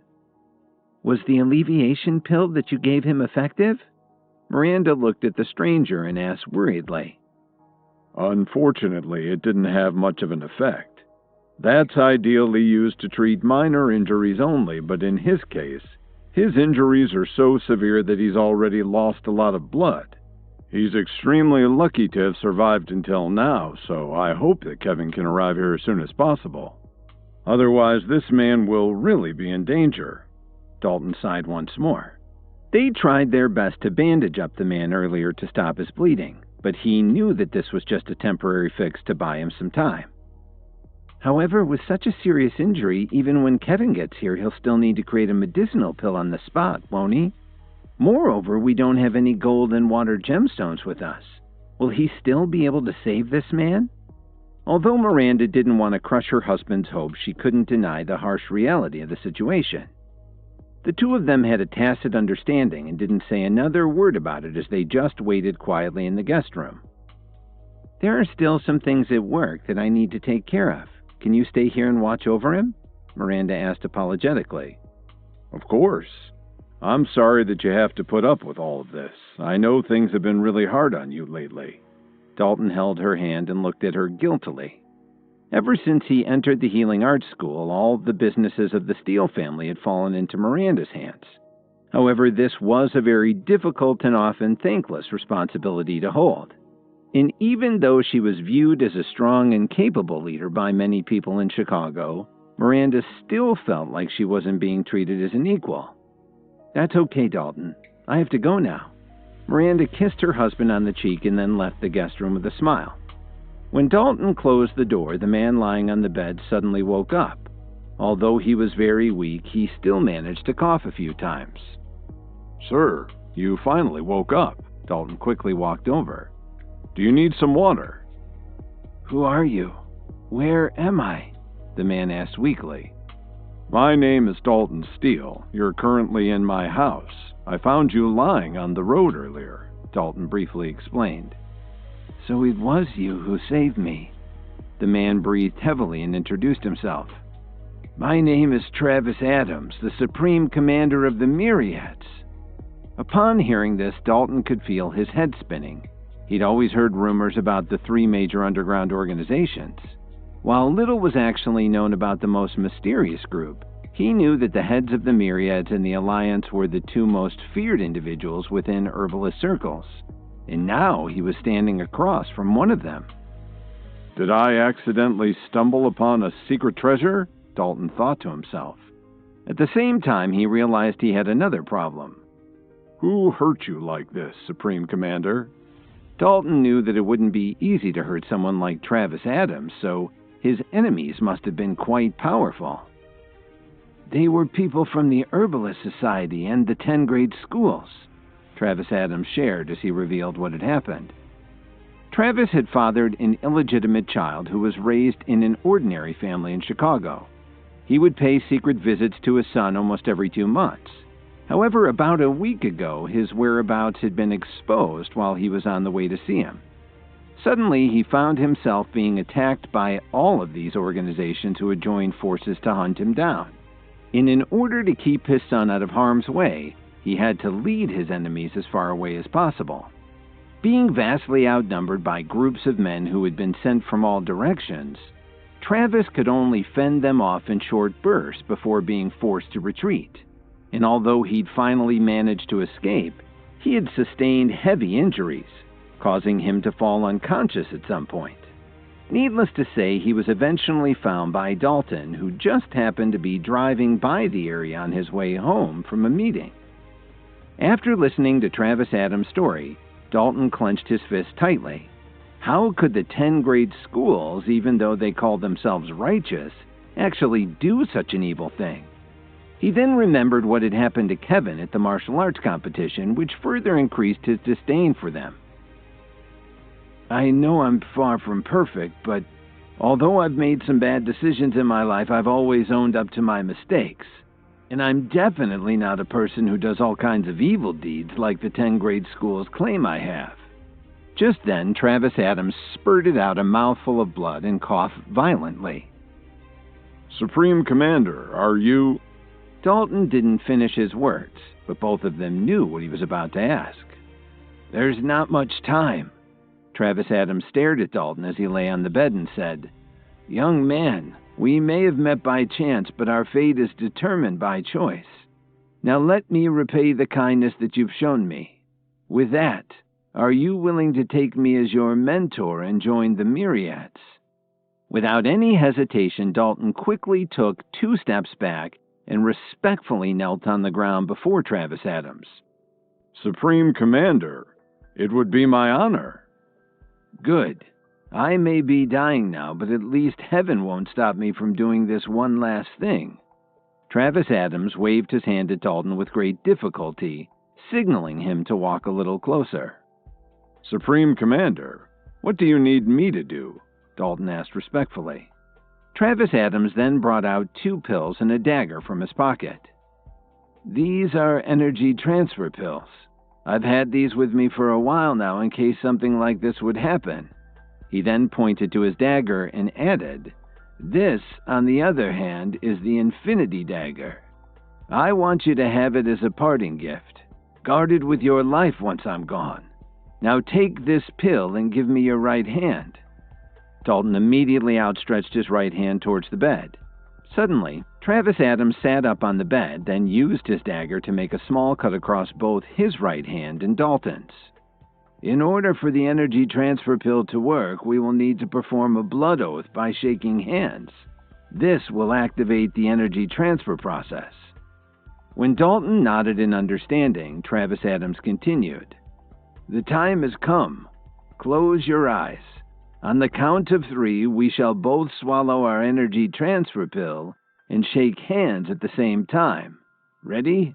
1, 2, 3. A few seconds passed. Before Dalton could react to what was going on, he could feel an incomparably powerful energy flowing into his body from Travis Adams' hand, spreading into all his limbs and bones. "Dalton, don't panic. Just trust me. Instead of losing all my strength because of my death, this process will allow my energy to live on inside of you. That way, even though I may not be around to teach you my ways and guide you through your journey, I've given you all the tools that you need to carry on my legacy, including the Infinity Dagger. Thus, you must not let me down," Travis Adams said without the slightest bit of reluctance. "Don't just use your newfound power to blindly take revenge for my sake. Do you understand? Always keep justice and righteousness in your heart. Use the power that I've passed on to you to do many good deeds." Dalton couldn't say anything at the moment. Large drops of sweat continuously dripped down from his forehead, and he was trying to focus on his breathing as he soaked in all of Travis Adams' energy. After a minute, the energy transfer process was finally complete. When Dalton reopened his eyes, Travis Adams looked as if he was about to collapse.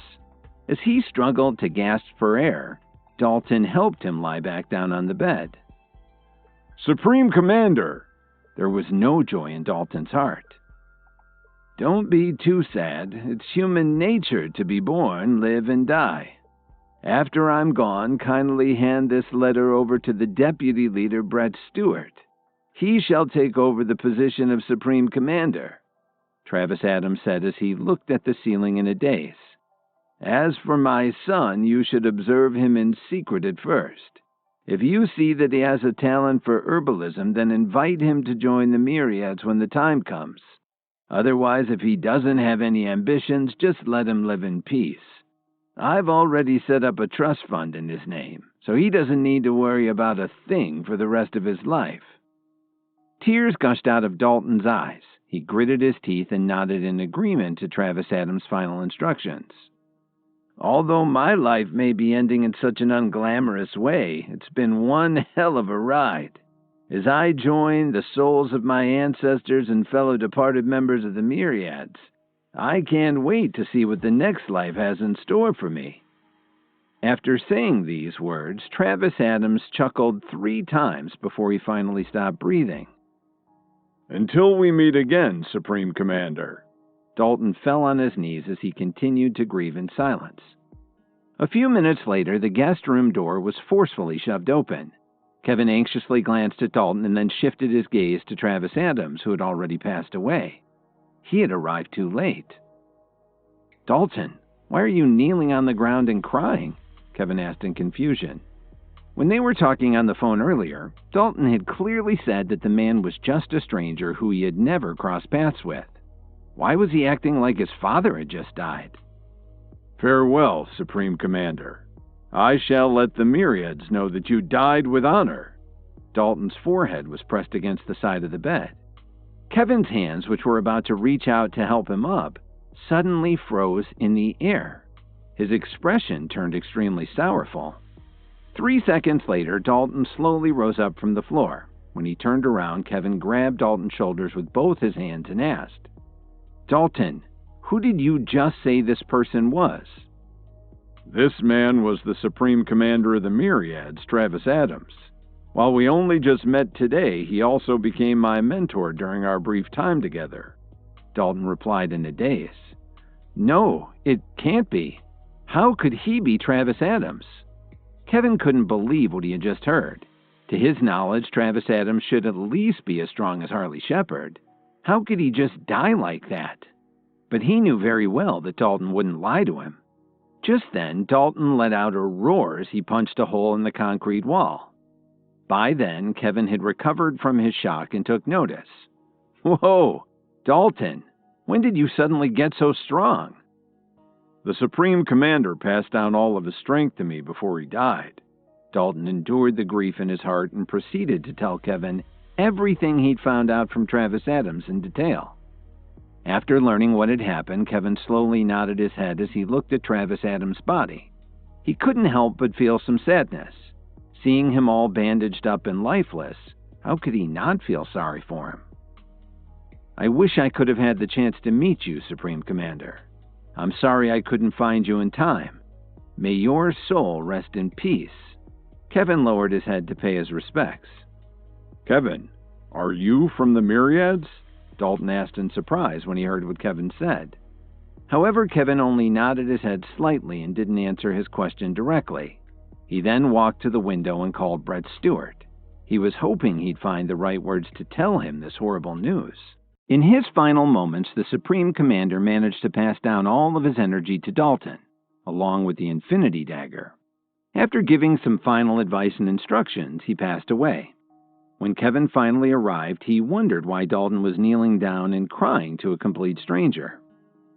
When he found out that it was the Supreme Commander, he was in shock, and after Dalton punched a hole through the concrete wall out of grief, he told Kevin about everything that had happened to the Supreme Commander prior to and after their encounter. After paying his respects, Kevin called Brett Stewart. "I have some good news and some bad news. Which one do you want to hear first?" Kevin's tone was a little strange. He didn't know how to say it out loud. "Too many awful things have happened recently. You should tell me the good news first." Brett Stewart rubbed his temples in anticipation of another headache. "The Supreme Commander has been found." This was all that Kevin could think of saying. "Wow, that's great news. I've sent a lot of people to look for him over the past few days, but they all came up empty-handed. Meanwhile, I only told you about this less than 2 hours ago, and you already found him? Kevin, you've really made a great contribution to the Myriads." Brett Stewart praised him with immense joy. "When you return to the headquarters with the Supreme Commander, I'll make sure to put in a good word for you. He'll truly reward you well for your effort." Compared to Brett Stewart's excitement, Kevin seemed unusually solemn. He even had a bitter smile on his face. "Brett, don't get too excited. You still haven't heard the bad news." Kevin didn't want to make him too happy, especially given what he was about to say next. After all, this was a serious matter. "As long as the Supreme Commander has been found, how bad can it be? Just say it, Kevin," Brett Stewart said indifferently. The Supreme Commander had been attacked by people from the Herbalist Society in the 10 grade schools. Unfortunately, his injuries were too severe and he died just moments ago, Kevin explained. As soon as these words came out of his mouth, the other end of the line fell into silence. Kevin knew this was a lot to take in, so he patiently waited for Brett's reaction. Suddenly, Brett let out a loud cry. He then tried his best to hold back his emotions as he spoke. "Kevin, you can't be serious, can you?" Kevin could already hear the deep pain in Brett's words. It was mixed in with feelings of not knowing what to do and utter disbelief. "Brett, do you think I would joke about something like this? The Supreme Commander is currently lying in front of me. He's really dead." Kevin let out a deep sigh and informed Brett about what Dalton had told him. Brett could no longer hold back his emotions, and his cries could be heard from the phone as he grieved the Supreme Commander's untimely death. Brett cried for a full 10 minutes before he finally managed to regain some composure. "Kevin, you and Dalton must bring the Supreme Commander's body immediately. Also, bring me the letter you mentioned. The headquarters of the Myriads is on Herring Island." "All right, I understand.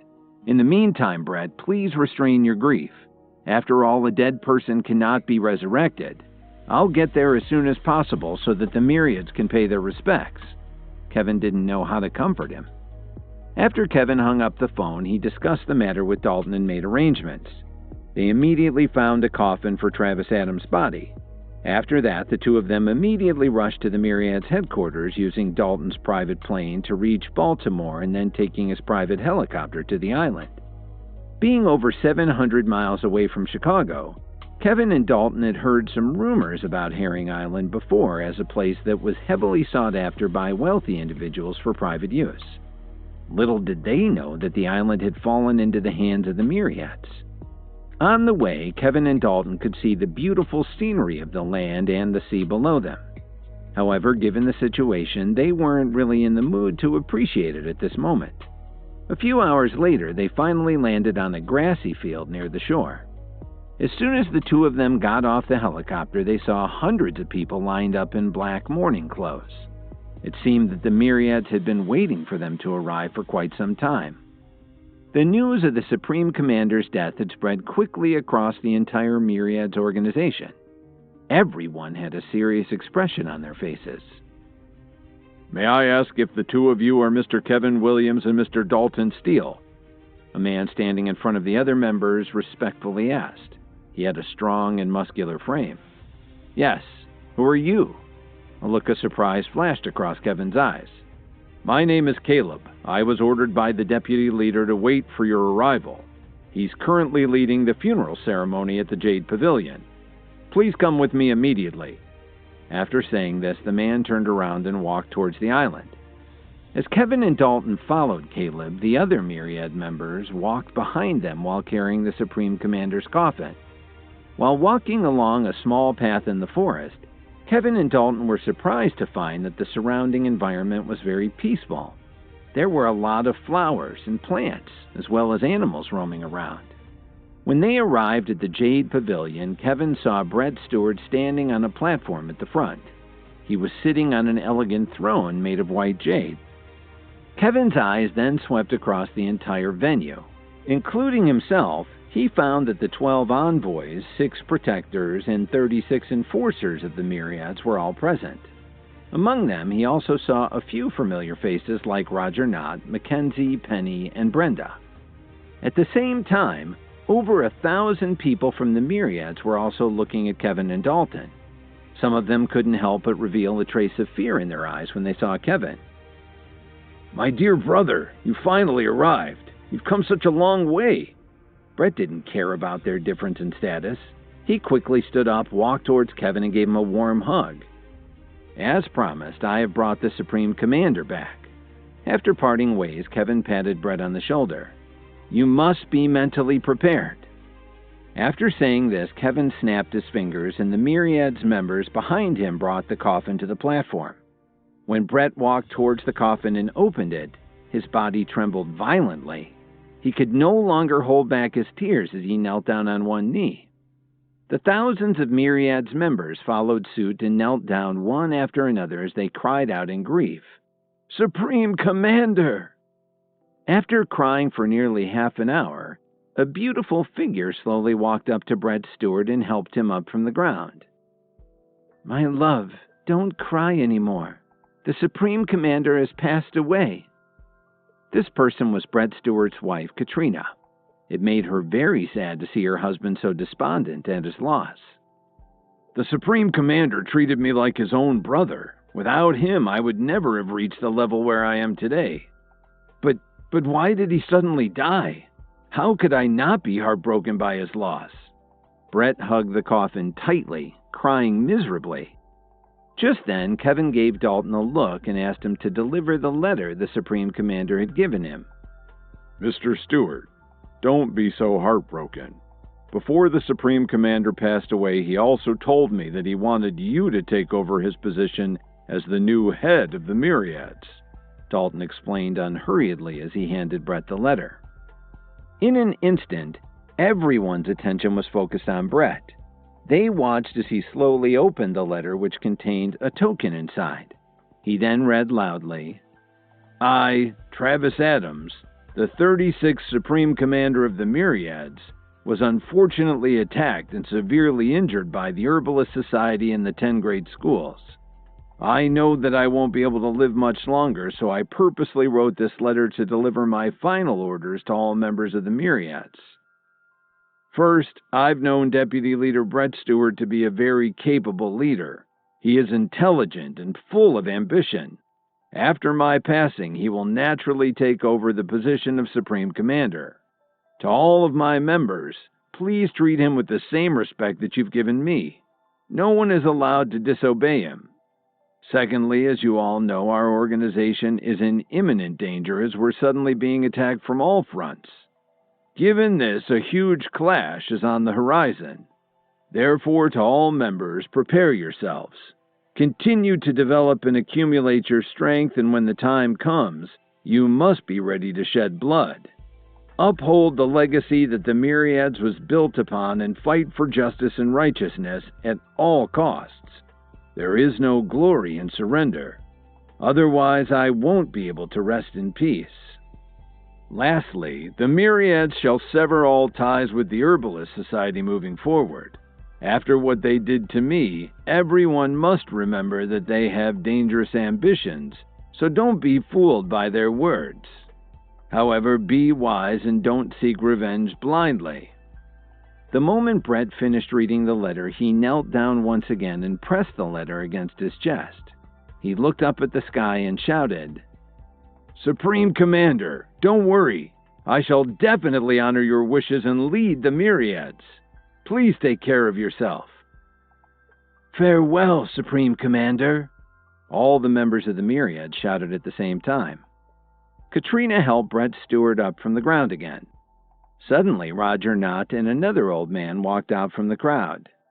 "The Myriads cannot be without a ruler for even a day. Let us greet the new Supreme Commander." Hearing this, the rest of the Myriads knelt down and lowered their heads to acknowledge Brett as well. However, not everyone was convinced in their hearts. 3 of the 12 envoys stood quietly in protest as they looked coldly at Brett, who was holding the Supreme Commander's token in his hand.